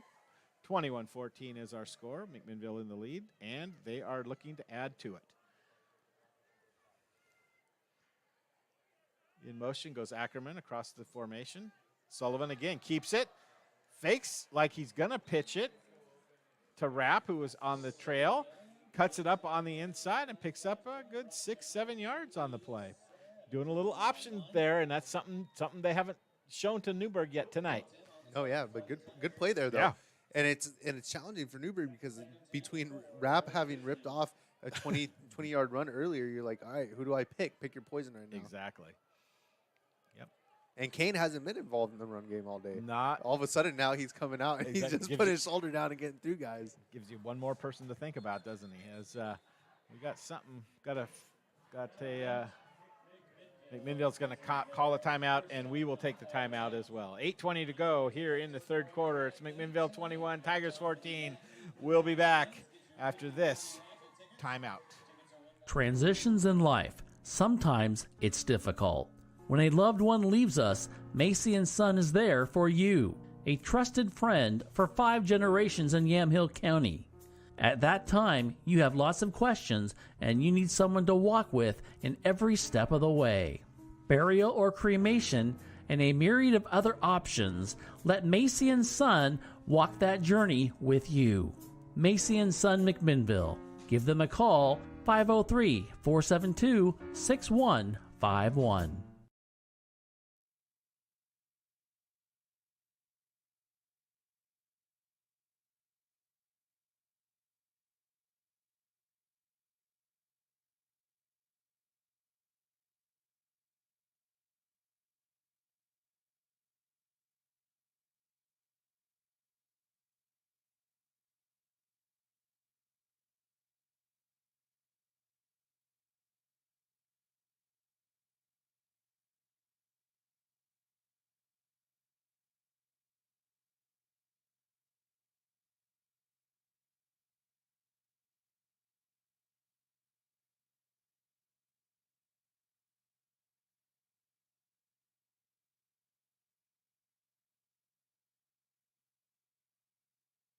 Horribly underthrown there, but it was a decent enough there. Maybe just the timing was off a little bit, but 3rd and 4. So that tells me that you got confidence in your run game, though. Try for the end zone. 3rd and 4. You probably go for it on 4-down territory here, depending on what happens here. Kicking game has not been the strongest this year for McMinnville, which is why we see them go for 2 points quite often. Snap.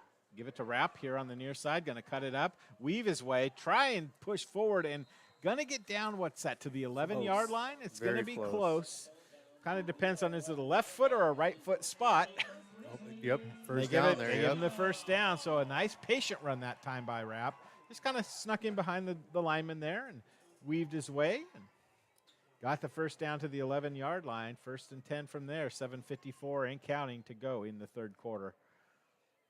I mean, he's done a lot of things very well today, but the one thing I've noticed really has stood out to me is his ability to follow those blocks and staying patient behind those blockers. Because as soon as he opens up that little bit of space, that's where he can use those burners and get around the guys. 1st and 10, they're going to give it to Gibson off the left side. He's going to string it out and did a little bit too much east and west on that play instead of north and south. And they might give him 1 yard down to the 10-yard line on the forward progress. 2nd down, and we'll call it 9-ish. Yeah, it looks like the game about a yard. She's trying to be patient there, too, and I appreciate that, but the hole closed. Very quickly. 7 minutes now to go in the third quarter. McMinnville, opening drive of the second half, taking 5 minutes off the clock. This is what you want. Need to get points out of it here. Rapp and Gibson in the backfield with Sullivan. Man in motion is Rue. Fake the hand to, going to be a pass on the near side, and is that Gibson on the play? Yes. What a play, a touchdown pass from Sullivan, 11 yards on the play. And with 6:42 to go in the third quarter, it's now 27-14. McMinnville in the lead and looking to add to it with the extra point. Yeah, that was a great little play action there to get Gibson out there on the flat and then just pitch and catch there. Quarterback did a good job at just dropping it in there. Gibson turned around and just went straight to the end zone. He trusted the play there too because he didn't look around. He didn't get ahead of himself thinking I might get hit here. Yeah. He knew he was going to be open, so good job there by the Grizzlies. The ball is back, the kick is up, and the kick is good. And with 6:42 to go here in the third quarter, it's now McMinnville 28 and Newberg 14. Well, that's just the way you want to start the second half, isn't it, David? Come out, get your offense rolling, a couple big plays, and then take some time off the clock, almost 5.5 minutes off the clock, really kind of set the tone for this second half. Exactly, yeah, and you saw more of the same with as far as Rapp, contributing the same way he did early in the game, but you also got Kane involved there, not only with the runs, but then a pass. So just mixing up the plays and keeping Newberg on their toes, not just letting them get comfortable. Like, all right, here comes Rapp. They're going to hand it off to Rapp. So hats off to the Grizzlies. They've done a great job with play selection today. I really like the variation in play selection today. Absolutely. And, to get a 2-score lead here at home against a good Newberg team that came in here 3-1, that's a lot of positives going for McMinnville. I'll tell you, one of the positives also is no turnovers for either team tonight. And that's really important, too. If you want to win these rivalry type of games, you don't want to have turnovers that give easy points to the other team. And not to say there hasn't been opportunities, because both teams have, Yes. have had their hands on the ball when it's in the air. So the situations have been there. They just haven't been able to turn them into complete turnovers. But good job by both teams to protect the ball. Rue to kick. He kicks it high, not very deep, about the 16-yard line. Ball pops up a little bit out of the receiver's hands. And on the far side, not quite sure who that was, but he gets out to over the 30-yard line, maybe the 31, 32 on the far play. That looks like number 8. Eddie Buck. Yep. So a nice play there. He's a 5'9", 135-pound sophomore. He's not exactly huge. No, he isn't. And it looked funny, too, especially as the ball was coming down and, bounced off his chest a little bit. And he kind of got under it. But Okay, well, let's see what the defense see what Ty Tomlin's got here for the defense cooking here in the second quarter. This is the first drive for Newberg, 6:34 in the third. Trailing 28-14. As they're going to go with the offset eye. Davis deep in the backfield. Look for him to get the ball is going to be what I'm thinking. And right back to these tight formations again for Newberg. There goes Davis, and he just whiffs a couple guys coming up and gets about 6.5, 7 yards on the play. Yeah, they'll give him 6. But that was just a simple handoff straight up the right side of the offensive line, and that's been working for him tonight, getting 5, 6, 7 yards off that right side all night long. Exactly, and earlier they were running some of these really spread formations that they just haven't had the same success as far as the run game goes when they have such a spread out formation. When they get in these tight formations, they have really good success as far as running the ball with Hudson. Second down, and back to pass is Cole. He's going to go deep. He's got a wide receiver out there who's going to make a fantastic catch at the 25-yard line. And that was Chafee right there, it looked like. He has had himself a ball game tonight. That's about the third big pass he has caught, and going to bring Newberg right down the field to the 25-yard line. And McMinnville defender gets up a little bit hobbly, and that looks like Rue hobbling here to the near side. So we hope that's nothing serious. He just did not land well. He tried to go up and make a play on the ball there. Good effort, but just that was both of them just went up there, 50-50 ball, and Newberg came out with it. But that was just well defended too. The guy was there. Now Garrett Chafee is 6'1", so he's got a little bit of height on Rue, who's 5'6", and Newberg taking advantage of that tonight. So first and 10 at 25, 5:40 to go in the second quarter. Newberg driving. Cole backs up. Going to get a little pressure. Now moves to his right. Fires a ball. The ball is way up in the air, and it's going to be intercepted. He dropped it. And that was Rapp on the play there. Did his own player bump into him and cause him to drop the ball? Because he had that was a lame duck all the way through the air, thrown by the quarterback, Cole Thomas. He just put that thing up there praying one of his guys would come down with it, because you saw Rapp immediately see that thing was just laying out there for anyone to catch. Yeah, and it's almost one of those where Rapp could have, too bad he couldn't have called a fair catch on the play. Yeah, Grayson Seahauer apparently, unfortunately, was there and got the brunt of that play. Yep. Second down and 10 from the 25. Man in motion. Bring him all the way through the formation, and then pitch out here to the running back. He's got a lot of room up the middle to the 10, brought down at the 9-yard line. And he wasn't down. He may have not been down. Oh, the whistle had blown, though. I saw that, too, right at the last minute. He might have bounced off the stomach of the tackler. Duck fans know all too well about the Dyer no tackle there. Oh, well, that's what it looked like. It did, but you know what? Had it been a touchdown, it would have been called back because there was a holding call right there in the middle of the Ooh, field. he that I didn't go missed. down. He didn't go down. No, Okay. on the replay, he did not go down. Well, McMinnville's going to be saved a first and goal from inside the 10 with the holding call. So the ball's going to be brought out to the 32-yard line. It's going to bring up second and about 17 to 18. That would have been devastating. Yep, and Heveron was just weaving and bobbing right through the middle of the field there. Bringing a new back now, Walker Hilton in the backfield with Davis. Across the formation goes Williams. They like to use him as a blocker. Yep, and Williams going to get the ball. He's going to cut up in the inside, and great. Oh, I thought he popped through there. That was a lineman, though. Number 53 was the one that popped through there, Caden Sideris. But just a quick handoff there. And what are they going to give him? About 4 yards on the play. So 3rd and 15 now here. And I got to think Newberg may be 4-down territory here. Maybe look to get half of this back. If you can get half, you might be in the field goal range. So big play here for the defense of McMinnville. 4:38 and counting. Clock continues to move here in the third quarter. 28-14, McMinnville in the lead. Thomas goes back, rolls out to his right. Looking, scans, and then picks up, like I said, about half of the yardage needed on a quick pass out to Walker Hilton. He's a 5'10", 181-pound junior. Just kind of drug across the field, and a nice throw there by Thomas. There's some personnel switch, but I imagine they're going to go for it. Yep. Now, it would be right at the 40-yard line if they were going to kick. And actually, they're putting the ball down at the 29 out. So the 29-yard line. We were watching him in warm-ups. So this is in his range, and he was making about 50% of them. Watch out in for a pregame gadget. walk. Yeah. Watch out for a gadget play right here. And watch out for a timeout by Jeremy Johnson as he might be rethinking things. So we're going to take the timeout here real quick with 4:24 to go. It's 28-14. McMinnville leads the Tigers. We'll be back in 30 seconds. Caring creates healthier lives and healthier communities. And when you need health care, we're here for you, providing medical expertise with a human touch, right here at home, whenever you may need us. From welcoming newborns into the world to life-changing surgeries, routine health screenings to life-saving emergency care, we're here to provide compassionate, high-quality health care to you and your loved ones. From the routine to the unforeseen, we're here for you. And we come back to McMinnville High School. Both teams thinking it over.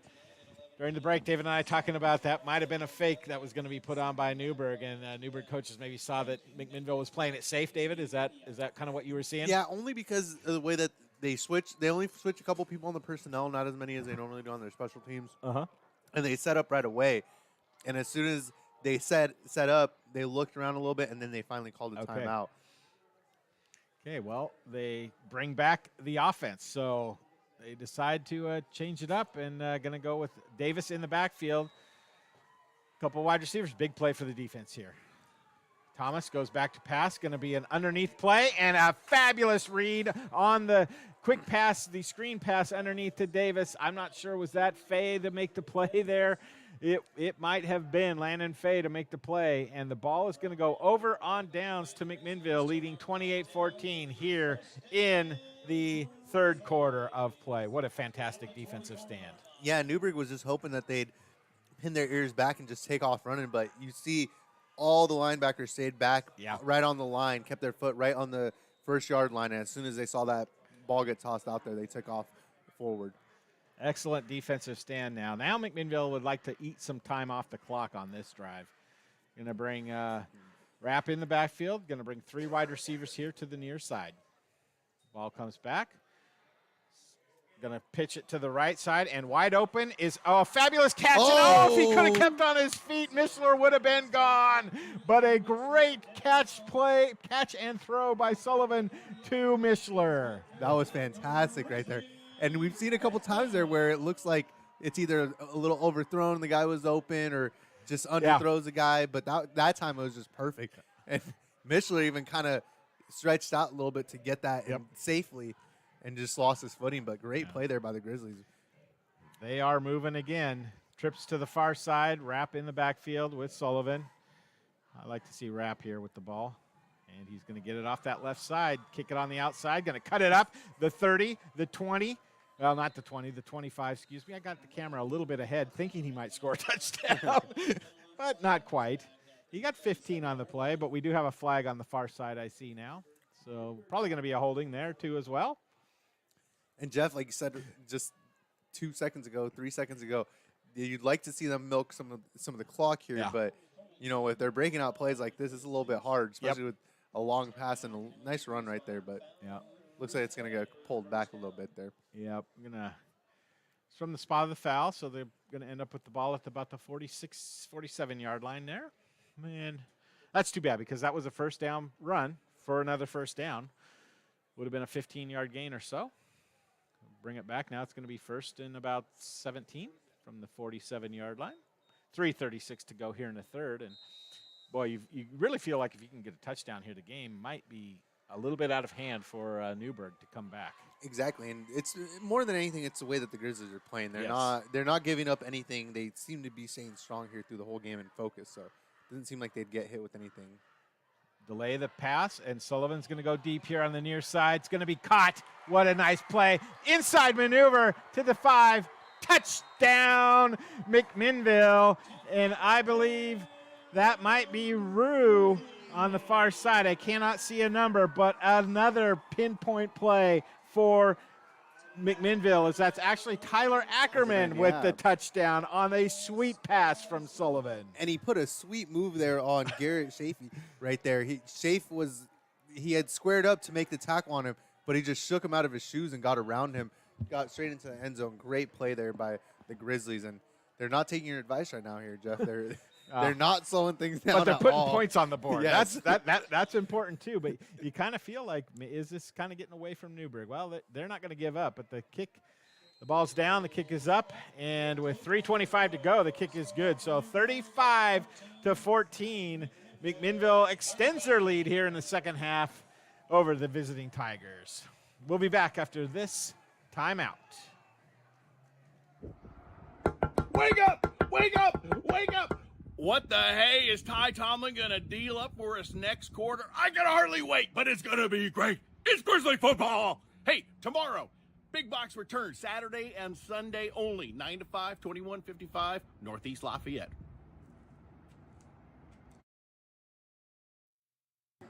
And again, we'd like to say a special thank you to all of our sponsors here on the broadcast tonight, because without them, we could not be here. And, of course, we want to mention Willamette Valley Medical Center, Willamette Valley Orthopedics, Edward Jones, Macy & Sons, Les Schwab Tires, Big Box Returns, Andrew Physical Therapy, and, of course, the 200 Club. We really appreciate your support and helping us bring the game to those of you that couldn't make it here tonight or anywhere around the world, basically. A couple, 3 or 4 weeks ago, we had the Farrington High School football team in here from Hawaii, and over 900 views in the Honolulu area alone. So it's great that we have this ability to bring this broadcast to anybody around the world that wants to watch it. Yeah, Hawaii don't play when it comes to football. They love their football. They do. Hey, and they put out some products. Put out some really good players. Yes, they have. As Rue comes up and kicks the ball, she's going to kind of pooch it down the field to about it's going to run out of bounds on the far side. So Newberg's going to have pretty good field position at their own 35-yard line, trailing 35-14. Oh, I hear multiple penalty flags on the play. So hopefully we don't have a personal foul of some sort too. Yeah, I'm just hoping to get down to the box store this weekend, man. I gotta try to get there at least on Sunday, man. Out of all the sponsors, that's the only one I want to visit this weekend, though. Because I got good tires right now, so the only reason I have to go to Schwab would be for a patch, and then Willamette Valley, I'm just gonna avoid there. Well, but it's nice to know that they're around if you need them. They'll provide good patient care, and if you need some orthopedic work or some physical therapy work, you've got that available to you. And physical therapy, and like you said, tires at Les Schwab. Tires, chains, batteries. I've actually gotten a battery from them too. So it is changing, and pretty soon you can probably get your studded tires put on if you have those. So we just thank our sponsors so much. But it looks like they are calling a personal foul against McMinnville. So that's big because the ball went out of bounds, moved the ball to the 35, add on the 15-yard personal foul, and that's out to the 50. So a short field again for Newberg to start this drive, trailing 35-14 with 3:25 to go in the third quarter. So I do think it would be difficult for Newberg to beat the Grizzlies from this point on. Yeah. But if they're giving up penalties like that, they can beat themselves quickly. Inside handoff, and that's going to be a quick 9 yards almost there by Haveron. And, Newberg scores quickly here. It might change the tenor of the game. They're going to move it back, give them an 8-yard pickup. Yeah, especially when you have they gained the 15 on the penalty, now 10. That's almost like they gained 25 yards here really quickly here in the third quarter. McMinnville's defense has played really well, though. Back to pass is Thomas. He looks down the field, going to fire it over the middle, and it could be picked off, and it is. What a great play there, and it looks like that's number 5 there, Kellen Strong, with a great interception. We do have a flag down at the middle of the field, but I have a feeling it might be holding. But what a great inside move. He came around the receiver to make that play. We'll see what the call is. It's one of those nervous calls, personal foul, roughing the passer. Maybe, yeah. Oh, that is 2 15-yard penalties on this drive alone. That's a heartbreaker. Yeah, and I understand protecting the quarterback. Yeah. But the way that play played out it was really fast.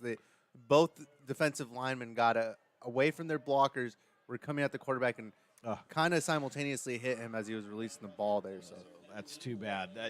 We had talked about it in the first half that penalties really weren't that big of a deal, and we wanted them not to be a big major focus of the McMinnville team. 2 critical ones here on this drive alone.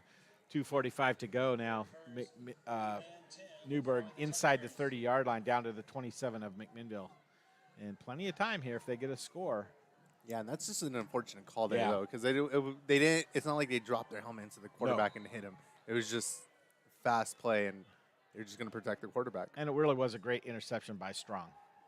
Thomas back to pass again, rolling out to the far side now, fires across his body, and almost an incredible catch by Garrett Chafee in the end zone. Double covered that time was he by McMinnville. And I got a feeling you're going to see a lot more double coverage on Chafee for the rest of the game. Exactly, yeah. No, I mean, he's come up with some great plays today.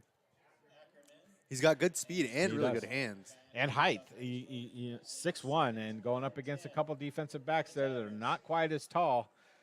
And brings up 2nd down and 10 from the 27-yard line. Clock, of course, stops on the incomplete with 2:36 to go in the third. 2 backs in the backfield for Thomas, under center. Brings a man in motion. Fakes the handoff to him and then gives it to, what a fantastic play. He gives it to Isaac Haveron and instantly hit there by, was that Nguyen? Gavin. That was Gavin McIrvin. Yes, very well done by Gavin. Excellent play to stay home, shoot the gap, and tackle him they're actually going to say a loss of 1 on the play. Nice, good play there. Yeah, The excellent Grizzlies job. have been playing really well, man. Haven't been fooled as much by that motion in the backfield this second half as they were in the first half. Newberg brings in the little speedy Eddie Buck, that wide receiver on the kickoff. Put him in the slot here to the near side. 2 backs in the backfield again, Haveron and Davis. Thomas under center. Wide receiver in motion, going to fake the pass. Thomas looks to his right now. He's got all kinds of space. He could turn and run. He is going to run, and he's going to be hit and knocked out of bounds at about the 24-yard line. So great coverage downfield by McMinnville in the secondary on that play. Thomas is not scared to get lit up. He's put his shoulder down and gone forward. He's got lit up a couple times today, too. So, again, Newberg kind of in that iffy place of, do we kick the field goal? Do we go for it? 4th? They're going to call it 4th and 7 for the Tigers. Another big defensive play here as ball time moves down under about 1:15, and they are going to call a timeout to Newberg. They want to think about it. Coach wants to think about it, and we want to think about it too for about 30 seconds. So we'll be right back after this timeout. Transitions in life. Sometimes it's difficult. When a loved one leaves us, Macy & Son is there for you, a trusted friend for 5 generations in Yamhill County. At that time, you have lots of questions and you need someone to walk with in every step of the way. Burial or cremation and a myriad of other options, let Macy & Son walk that journey with you. Macy and Son McMinnville. Give them a call, 503-472-6151.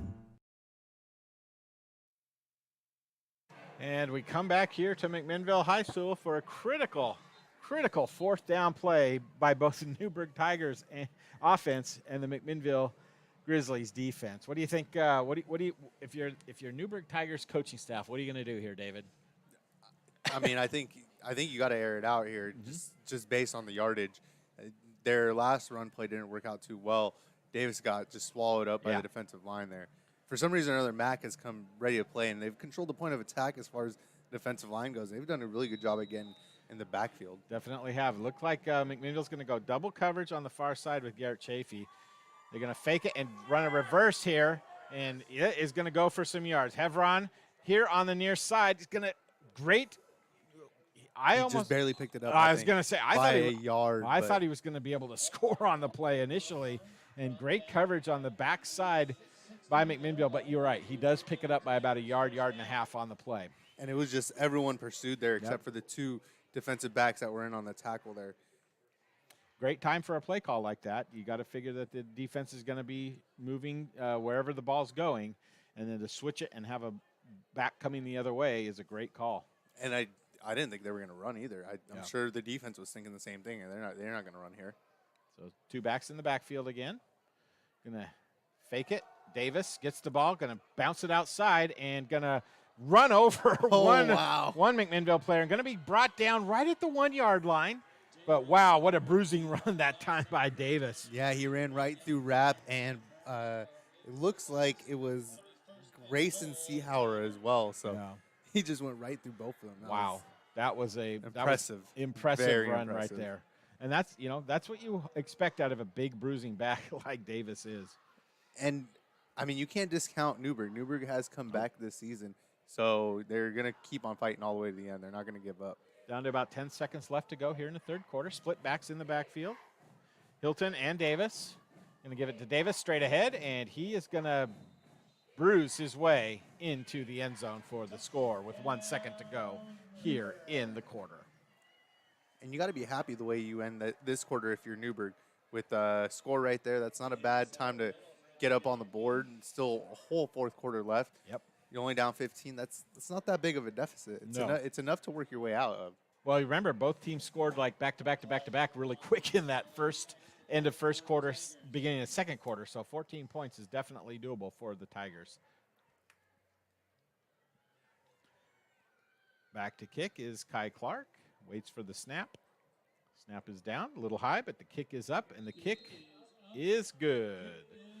So with 1 second to go here in the third quarter, it's now Grizzlies 35, Newberg Tigers 21. We'll be back in just 30 seconds. Caring creates healthier lives and healthier communities. And when you need health care, we're here for you, providing medical expertise with a human touch, right here at home, whenever you may need us. From welcoming newborns into the world to life-changing surgeries, routine health screenings to life-saving emergency care, we're here to provide compassionate, high-quality health care to you and your loved ones. From the routine to the unforeseen, we're here for you. If you're looking for a financial advisor located here in McMinnville, Bethany Ablin has you covered. She has a holistic approach and understands what is most important to you, using an established process to build personalized strategies and partnering with you throughout your life to help keep you on track. Her investment philosophy is a long-term approach with an emphasis on quality, durability, historical context, and common sense. Give Bethany at Edward Jones a call at 503-472-0555. And go Grizzlies! Back to action here as the Newberg gets set to kick off, and it looks like they're going to try just a little onside kick to the left side, and we've got flags on the field. I believe that's going to be an illegal procedure call and going to be a 5-yard penalty against Newberg there for a guy being offsides on the kickoff. That's my guess. Or took off too early. Or took off a little bit too early there. Yeah. Something like that. McMinnville kind of pulling out all the stops here, though, to get Let's get better get hands the out ball. there. Yep, that's right. Yeah, lineman coming out, wide receiver coming in. For sure. Hey, Newberg's they've tested all these special teams players. They've Yes, kicked they some have. really odd kicks today. Yes, you don't they know have. if the ball's coming your way or not. Yep. And will Newberg risk it again? Would not surprise me. We still have 1 second here to go in the third quarter. 21 Newberg, 35 McMinnville. Just based on numbers, if you kick the ball like the way they've been kicking it, they got to be able to get back Yeah. one of them this season. And it is going to be another ball bounces off a McMinnville player, but they come up and grab the ball, and that will be the final play of the quarter. So we head to the fourth quarter with Grizzlies in the lead, 35-22. We're going to take one more timeout here and thank our sponsors. So we'll be back in 30 seconds. Andrew Physical Therapy, Orthopedic and Sports Rehab wants to see you make a full and quick recovery so that you can get back into life and the things that you like to do. Their friendly staff will listen and encourage and guide you through each step of the rehabilitation process.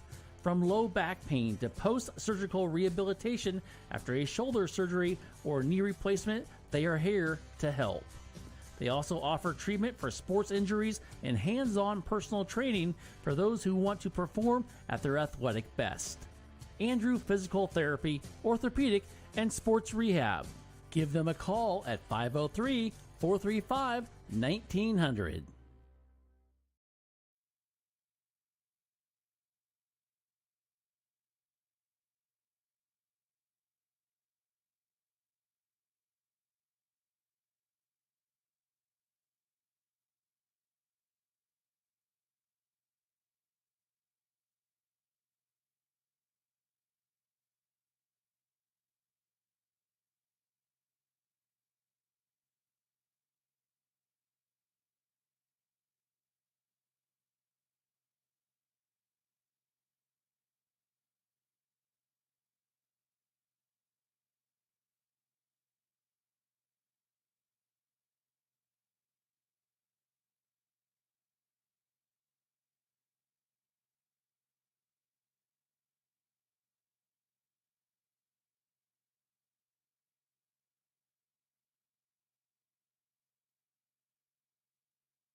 go right through Rap, and then go ahead and run something different that you wouldn't normally run here in this situation. I mean, don't run it right down the middle. Run something different, and then on the next play, just trust Rap in that front line, and just go ahead and let them pound that in. I mean, there's no better way to win this game than to convert on a 4th down. Absolutely. With Rap running it down the middle, right? Really kind of put the dagger into your opponent at that point, so to speak, and maybe push the air out of any hope that they have to come back. This is a big play here for McMinnville now. 9:48 to go in the 4th, 35-21. Up by 2 scores. You'd like to be up by 3 with under 10 minutes to go in the 4th. Far side. Rap in the backfield with Sullivan.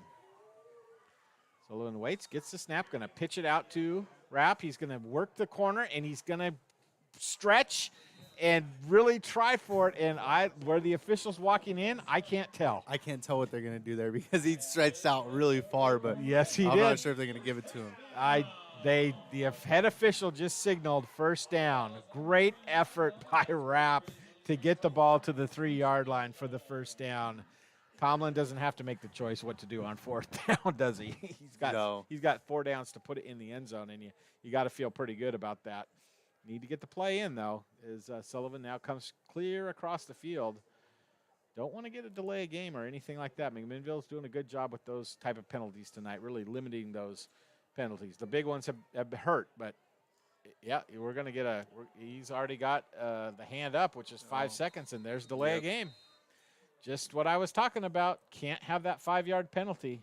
It took a little bit too long to get that play in. And, I would have thought that when you called that other timeout, you would have thought ahead. What are we going to do if we get the 1st down? What are we going to do if we have to go for it? But, hey, you still got the ball. You still got 1st and goal from the 8. Let's see what McMinnville can do here on the play. It's a big important series here with 8:55 now and clock moving. 2 backs in the backfield, Gibson and Rap. Sullivan gets the snap. Going to hand it up to Rap. He's going to weave his way up the middle and get about 3.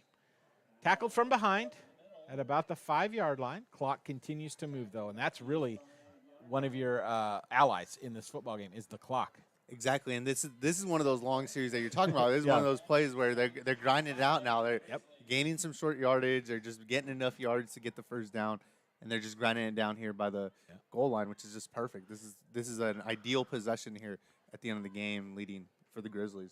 Well, you remember the start of the half, they took a 5.5 minutes off the clock. This right now is down to about 4 minutes because they got the ball right at the quarter break. So they're doing a good job of milking the clock, moving the ball down the field.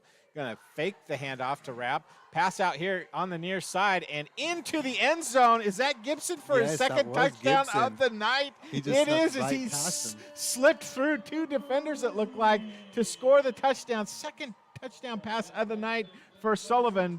Boosts the lead up to 41-21, pending the extra point. He just got extra lean and just slid right in there. Yeah, that was a fantastic. I was not expecting a pass play there. I'll tell you that right now. I thought it was going to Rap again. So in for the extra point. Looks like it's going to be Seehauer. I'm sorry, is Rue. And the kick's good. So, wow, 7:56 to go. It's 42-21 here in the 4th. McMinnville in the lead and really in control of this game as we get ready to finish the game off now as we go under 8 minutes to go. Yeah, it's just really impressive the way that McMinnville somehow just taking complete control here in the 2nd half and what was really, really close game going into halftime. I'll tell you what, McMinnville has certainly rebounded from that tough loss last week against Lake Oswego. Doing much better on both offensive and defensive side of the ball. And I really thought Newberg would be a pretty tough opponent for them tonight, but so far hasn't been the case. Yeah, no, McMinnville really has taken the cue from their leadership. I mean, Rap sat today. He didn't start the game, but then he came on and he showed that last week was just an anomaly, and he learned from that situation, that opportunity, and came forward and shown really a lot of growth today. Just really great job by the Grizzlies overall. I mean, from the special teams play last week to then the Grizzlies this week as a whole, as a unit, they've come together and played better on the special teams.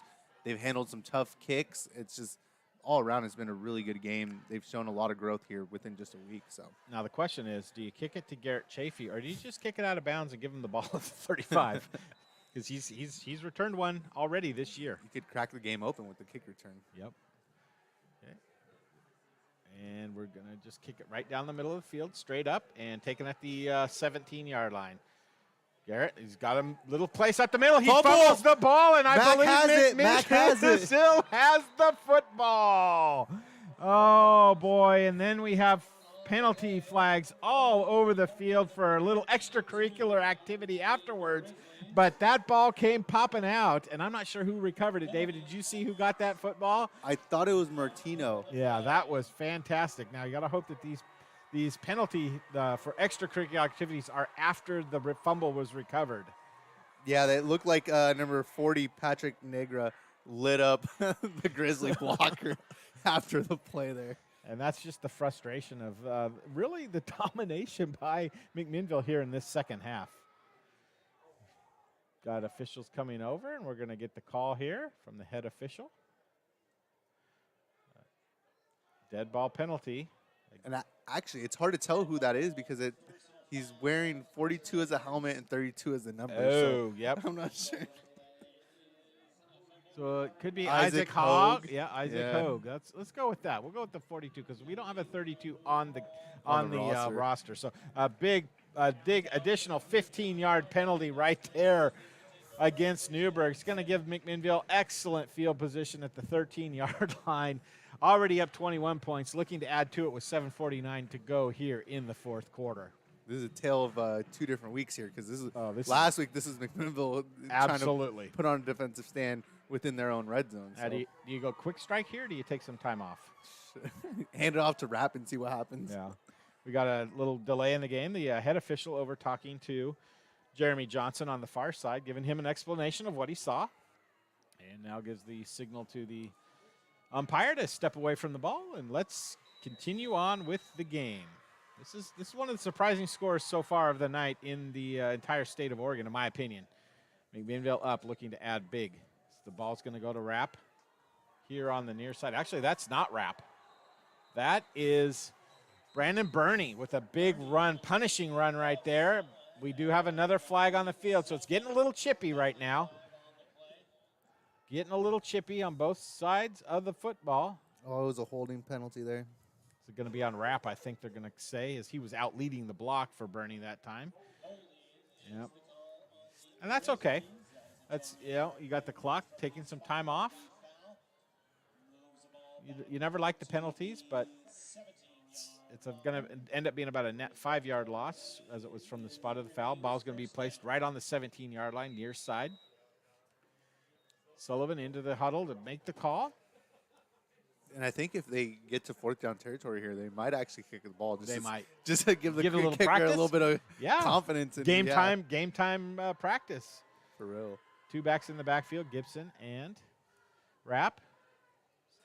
Give it to Gibson right up the middle. He's going to get 5, maybe 6 on the run, just straight up the middle.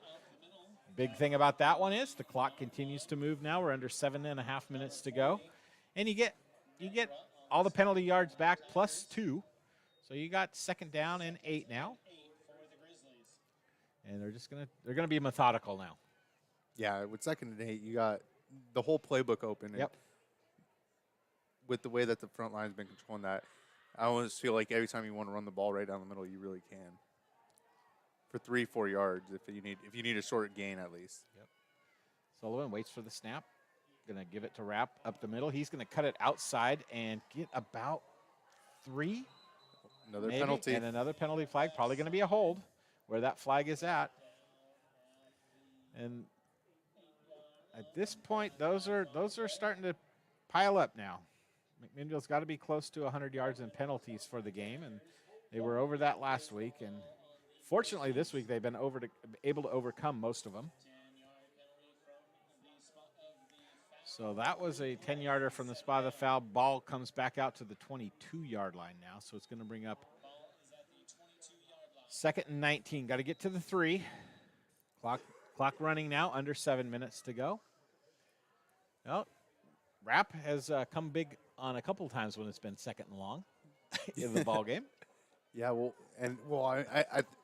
it's hard to tell at this point though because I feel like the Grizzlies are gonna hold back a little bit. They might. Just being where their score is at. Yeah. It's like Rap obviously still wants to get one more score in, but it all depends on what they want to dial up. They're going to hand it off to him. He's going to squirt through on the far side, Ooh, and he got he it. is going to does he be get it? close. Oh, he's about short by 2 yards there. Nice run of about 16 on the play by Rep. And did you see that patience as he waited for that hole to develop on the right side?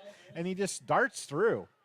What a night he is having against the cross-county rivals, the Tigers. They're going to put the ball at the 7, so give him 15 on the carry. And like you said, Jeff, he followed his blocks for about 10 yards Yeah. there, and then finally met up with the guy with about 5 yards to go from the first down, and that's where he kind of went down. But Now, is this 2-down territory, or would you take points to make it? Well, it would still be only a 3-score game, technically, if it was 45-21. 3 scores with the I think you go for it, no matter if you don't get it here. Take time off the clock. And Sullivan's going to go back to pass and throw it here on the outside. And there's a penalty flag, pass interference. The receiver was totally tackled by Garrett Chafee. The ball was 5 yards from him, and he was on the ground. I just don't get that by the Newberg defense there because he had 5 yards in front of him. Yeah. And he was like triple coverage. Yep. There was no one else but him there in between 3 Newberg guys. So that's half the distance to the goal from the 7 will be maybe about a half a yard short of the first down. It's not an automatic first down in high school. So they're going to start at the 7 and go halfway. I think they're going to be about a half a yard short, but it still will be third down.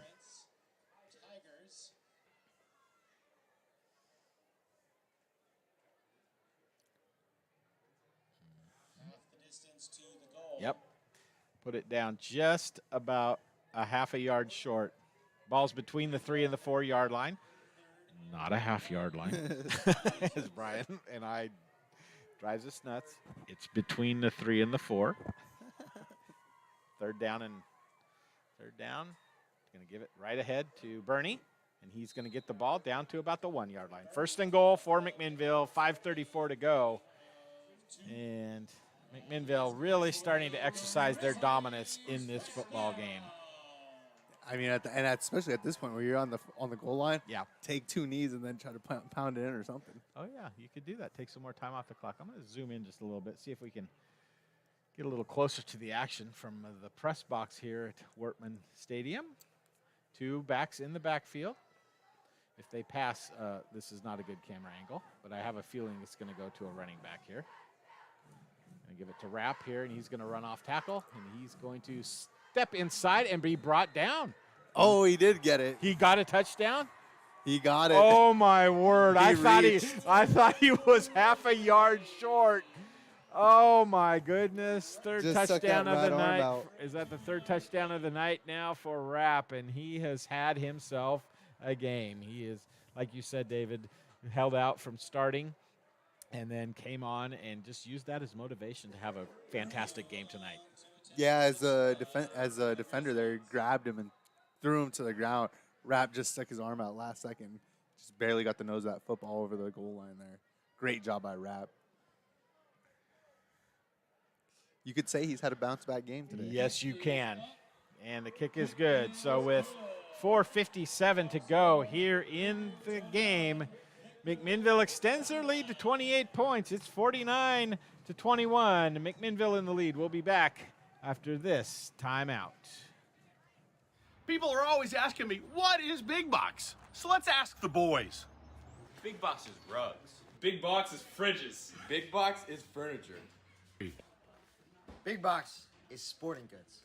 Big Box is so much more. We are open every Saturday and Sunday, 9 to 5. We are at 2155 Northeast Lafayette Avenue. Come on down. This season's broadcast here on Yamhill Today is brought to you by the 200 Club. Thank you to the 200 Club for their support of Grizzly football right here. People are always asking me, what is Big Box? So let's ask the boys. Big box is rugs. And not only thank you to the 200 Club, but to all of our sponsors tonight and throughout the year. We appreciate your support. Well, David, did this game turn out the way you expected? Oh, definitely not. Like I said, on paper, when I looked at Newberg, I was like, Yeah. man, this is gonna be a really tough tough game for game. Mac to get past Newberg. I thought they'd just grind it out, maybe stay close to Newberg, and then maybe pull away at the end of the game, but not blow them out of the water like Yeah. they have. Wow, a confidence builder is what I'm going to call this one for McMinnville. This really gives them a leg up on Newberg. Going to be 1-0 to start the season in league, and that's what's most important as Rue comes up and kicks the ball deep. Going to be taken by the up back. That's the little tiny guy, number 8, and he's weaving and bobbing his way out to about the 26-yard line, and that is Eddie Buck, the little tiny guy. They kicked Flag. away. Oh, no. We got a fight? Yeah, there's a little fight. Yeah, see, that's what you worry about in these cross-county rivalry games or your rival games with anybody. Really is it gets chippy at the end, especially when one team has been so dominant in the football game as McMinnville has been tonight. And McMinnville, again, kicked away from Garrett Chafee to really keep things in check as the officials are now huddling near the 33-yard line, and we're going to get the call. That flag, though, flew and hit someone right Oh, in the did it? head. I missed it. A little eager to throw that flag. That ref threw it like, it looked like 20, 30 yards. So a personal foul against McMinnville. And again, that's about the third one in the half, and a personal foul against Newberg. They should offset, so the ball's going to be right at the 26-yard line. 1st and 10 for the Tigers, 4:51 to go in the ball game.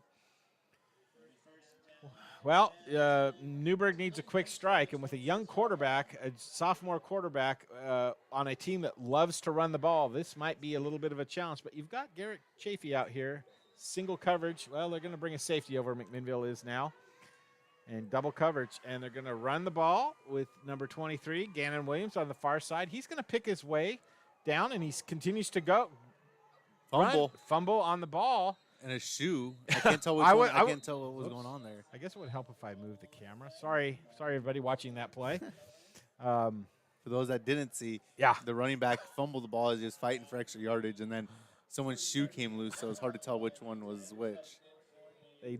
The result of the play, though, is a first down for Newberg out to the 37, 38-yard line. So Unconventional. I'm going to do my job a little bit better on this play. How's that sound?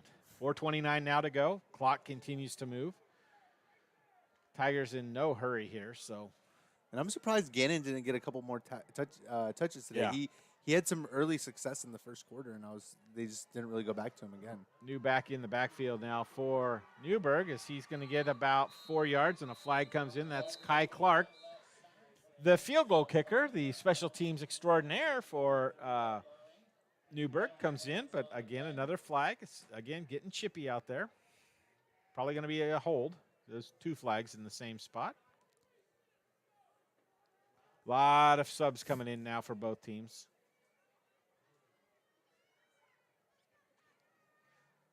Faye's coming out for McMinnville. He's had a good night tonight. Haven't called his name a lot, but he's done the things that you need to do as we get some younger players in there. Isaac Hogue coming in, rotating in. Newberg's bringing in some backup linemen. So I believe the white flag might be being waved by Newberg here. Yeah, both teams bringing on a lot of changes. Still in quarterback, though, is Thomas for Newberg. Oh, they better sub quickly here because got to get that player McMinnville's off. got an extra guy on the field. Bernie was hustling off. Now under 4 minutes to go as Thomas drops back to pass, rolls out, and ball tipped by number 13 from McMinnville, Cody Miller, and then into the hands of Brammer, and in and out of his hands. Great defensive play there by McMinnville. Brings up 2nd and 13, with 3:44 here to go. Yeah, Newberg's still looking to air it out and maybe Yeah. pick something up, but just good coverage there by the Grizzlies. Even with their second unit, they're all staying pretty disciplined. Yep. Damian Warden now comes in at linebacker for McMinnville. Lots of new guys that don't get to play a lot, but practice just as hard as everybody else. It's good to see that they get to come in and play. Thomas back in, passes on an out pattern over to the little tiny guy, Eddie Buck, the 5'9" wide receiver, well over his head. Incomplete, brings up 3rd and 13. More players coming in, rotating in. Number 80, Noname for McMinnville. Number 35, Nathaniel Porter. Looks like he's coming in, going to replace Austin Rapp, and he's had a great game. What a game Austin has had. great bounce back game. Yeah, huge. It played well on both sides of the ball, but most importantly, running the ball today was just amazing. One of the best performances he's had. I'm not sure if he's had much more yardage than that. Thomas just overthrows the wide receiver, streaking down the near side. And that was Chafee. He was open, had a step or two on the cornerback, but an overthrown ball right there. And looks like Newberg's going to be content to punt here as they're taking out all the big linemen and bringing in the smaller guys that are quicker for the punt coverage. We have 3:30 to go here in the fourth quarter. And, wow, what a second half. What a game for McMinnville Grizzlies tonight. Yeah, unfortunately for Thomas there, both passes that he missed were wide open guys. Yep. Overthrew both of them. Clock stopped in, 3:30 to go. Kind of a low snap. Almost blocked, and a bad punt's going to come here on the near side. The ball's going to bounce down to about the 45-yard line where McMinnville will take over 1st and 10 with 3:20 to go in the ball game. I would expect to see some younger players come out now and play for McMinnville. Let those guys rest. Looks like we're going to have a new quarterback in, Brandon Burney. He's had a good night tonight, doing other things on the offensive and defensive side of the ball. It's good to see your backup quarterback get some plays in here. So McMinnville now going to come to the line of scrimmage and probably just run the ball here. In the backfield is Grayson Seehauer, and can't see the other player on the other side, but two backs in the backfield. Ball snapped and handed off here on the near side. Just a nice little run. This is 32-42. Yep. Unfortunately, we got no Name right there. Yep. But there's a nice little run. Did a good job of staying in bounds. So the clock continues to move. That's a pickup of 7 on the play. Under 3 minutes to go here in the fourth quarter. In a very dominant game that McMinnville has controlled from really the get-go. And it's always a pleasure to see that the second unit come in under these circumstances. Yes, it is. When you're the winning team. When you're the winning team, yeah, because sometimes you got them coming in because you're not the winning team. So, two backs in the backfield again. Ball snap, going to be fake handoff, and Bernie's going to keep it and run forward and trudge forward to get a first down on a hard-fought 4-yard run on what might have been a little bit of a mix-up in the backfield. Yeah. He just powered through, though. As soon as he got contact there, he just powered through. Yep. He didn't have a whole lot of room to run. He took maybe 2-3 steps before he met someone. Let's get the score right, though. I put too many up there. How about 49? Clock moving now. We're going to be under 2 minutes by the time the next snap happens. I keep bumping it. Now it's 48. It's 49. There we go.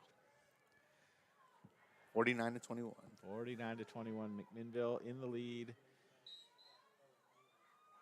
They're just going to take a knee 4 times. As you expect. I mean, at this point in the game, there's no reason to you don't want to get hurt. Else. No reason to run anything else. A lot of other new guys coming in. It's awesome to see. It's fun to see. Oh, remember I told you when number 77 comes in? The game might be over. Yeah, the game might be over. He is in for Newberg tonight. Let's keep an eye on him. He might go full speed right here. McMinnville waiting to watch the deep judge put the 5-second hands up, and nope, takes a knee. We're going to be at 1:10 now to go. Third and 13 for McMinnville. I'm not quite sure they can run out the entire clock. If they get quickly up to the line of scrimmage, and the V formation is always fun. Yes. Always fun. Well, we can start to look ahead to next week's game. It's a big one on the road for McMinnville. Going to be at Sherwood High School next week on Friday night. Yeah, I mean, up to this point, it seemed like it was going to be Sherwood and Newberg, the top 2 teams in the league. So it might be Sherwood and McMinnville. Yeah, McMinnville reshuffled that, and next week they're really going to get a test. Yep. So third down, and we've got 31 seconds. The referees are going to take their time to put the ball down, and they're going to call it. And as the clock counts down, McMinnville is going to win the Battle of the County tonight, 49-21. And what a great feeling that's got to be for the Grizzlies tonight to come out here and dominate on your home football field and win the game? Yeah, there's always a sense of disappointment when you can't overcome your rival. Regardless of how nasty the rivalry is, or if it's just a crosstown rival like this, it's always a pleasure to come out here and actually beat that team. So, hats off to the Grizzlies tonight. Played a fantastic game, came back and just really capitalized on a lot of the mistakes that they made last week and learned. You know what I mean? It's that, and that's the biggest thing. Is like high school football is you're not going to see teams that are final products like you do at the highest levels, but you see growth over the weeks, and you see a different team by the time you get to the end of the season, and that's what we're seeing with the Grizzlies so far. Absolutely. It was a great win. It was a great comeback. Now, on to Sherwood, where we'll be next Friday night, 7 o'clock broadcast here on YamhillToday.com. Austin Rapp really came through tonight for the Grizzlies, though. Having not started, don't know why, but he didn't start, came in and had a fantastic game, broke off some big runs. The defense stepped up when they needed to, held Davis and running back Hevron really in check tonight. All phases of the game were good. A couple, wondering, the Newberg obviously was going to test the special teams of McMinnville. They did so, but McMinnville played well enough to get the job done and really win this game going away. Yeah, and there's a lot of question marks because of their performance last week. Right. And a game that didn't seem like it was that outmatched. Whereas in this week we came in and we're like, all right, like they were that outmatched last week. What's going to happen this week against a tough Newberg team? And they answered all those questions by, rising to the occasion and doing a great job today. Like you said, Rapp, like whether he sat because he was injured or he had a situation where, the coaches were trying to light him up and get him to perform to his highest potential. They really did that today. So hats off to both the coaching staff and Rapp for coming up big and, working with the whole team. And he obviously gained a lot of yards and got some touchdowns, but that's also part of a whole game plan as far as your offensive line goes, your receivers blocking on the edges. It's just complete buy-in. That was really, really impressive to see tonight. Yep. Well, we will be in as I mentioned, Sherwood next week for a big match between two teams that have some victory tonight. So, David, thank you. It was a pleasure tonight. Thank you to all of our sponsors. Of course, Willamette Valley Medical Center, Willamette Valley Orthopedics, Edward Jones, Macy's & Sons, Les Schwab, Big Box, Andrew Physical Therapy, and the 200 Club. Without you, we couldn't do it. So I'm looking forward to heading over to Sherwood. Haven't been at that school. It's a brand new school as far as football goes for me. So I'm excited to do the game. I understand we're going to be maybe undercover, but outside. But it's supposed to be nice next week. So. Yes, and it should be a heck of a ball game. A heck of, especially if McMinnville plays the way they did tonight. So. Yeah. Well, that's our final score tonight was McMinnville 49, Newberg 21. We want to thank you for joining us here tonight on YamhillToday.com. We look forward to seeing you next week. For David Manriquez, I'm Jeff Ivey. We hope you have a great weekend. Draws back and dumps it off to Rapp. He cuts to the inside for 2, the 10, nice. The 5, touchdown! So, and here they go. They're going to drop back. Mulman's going to throw across the center. It's intercepted! Intercepted right there by the linebacker. Here we go. Hoskinson drops back, looks to the right. He's going to take it himself. He's going to walk into the end zone. Touchdown, Grizzlies!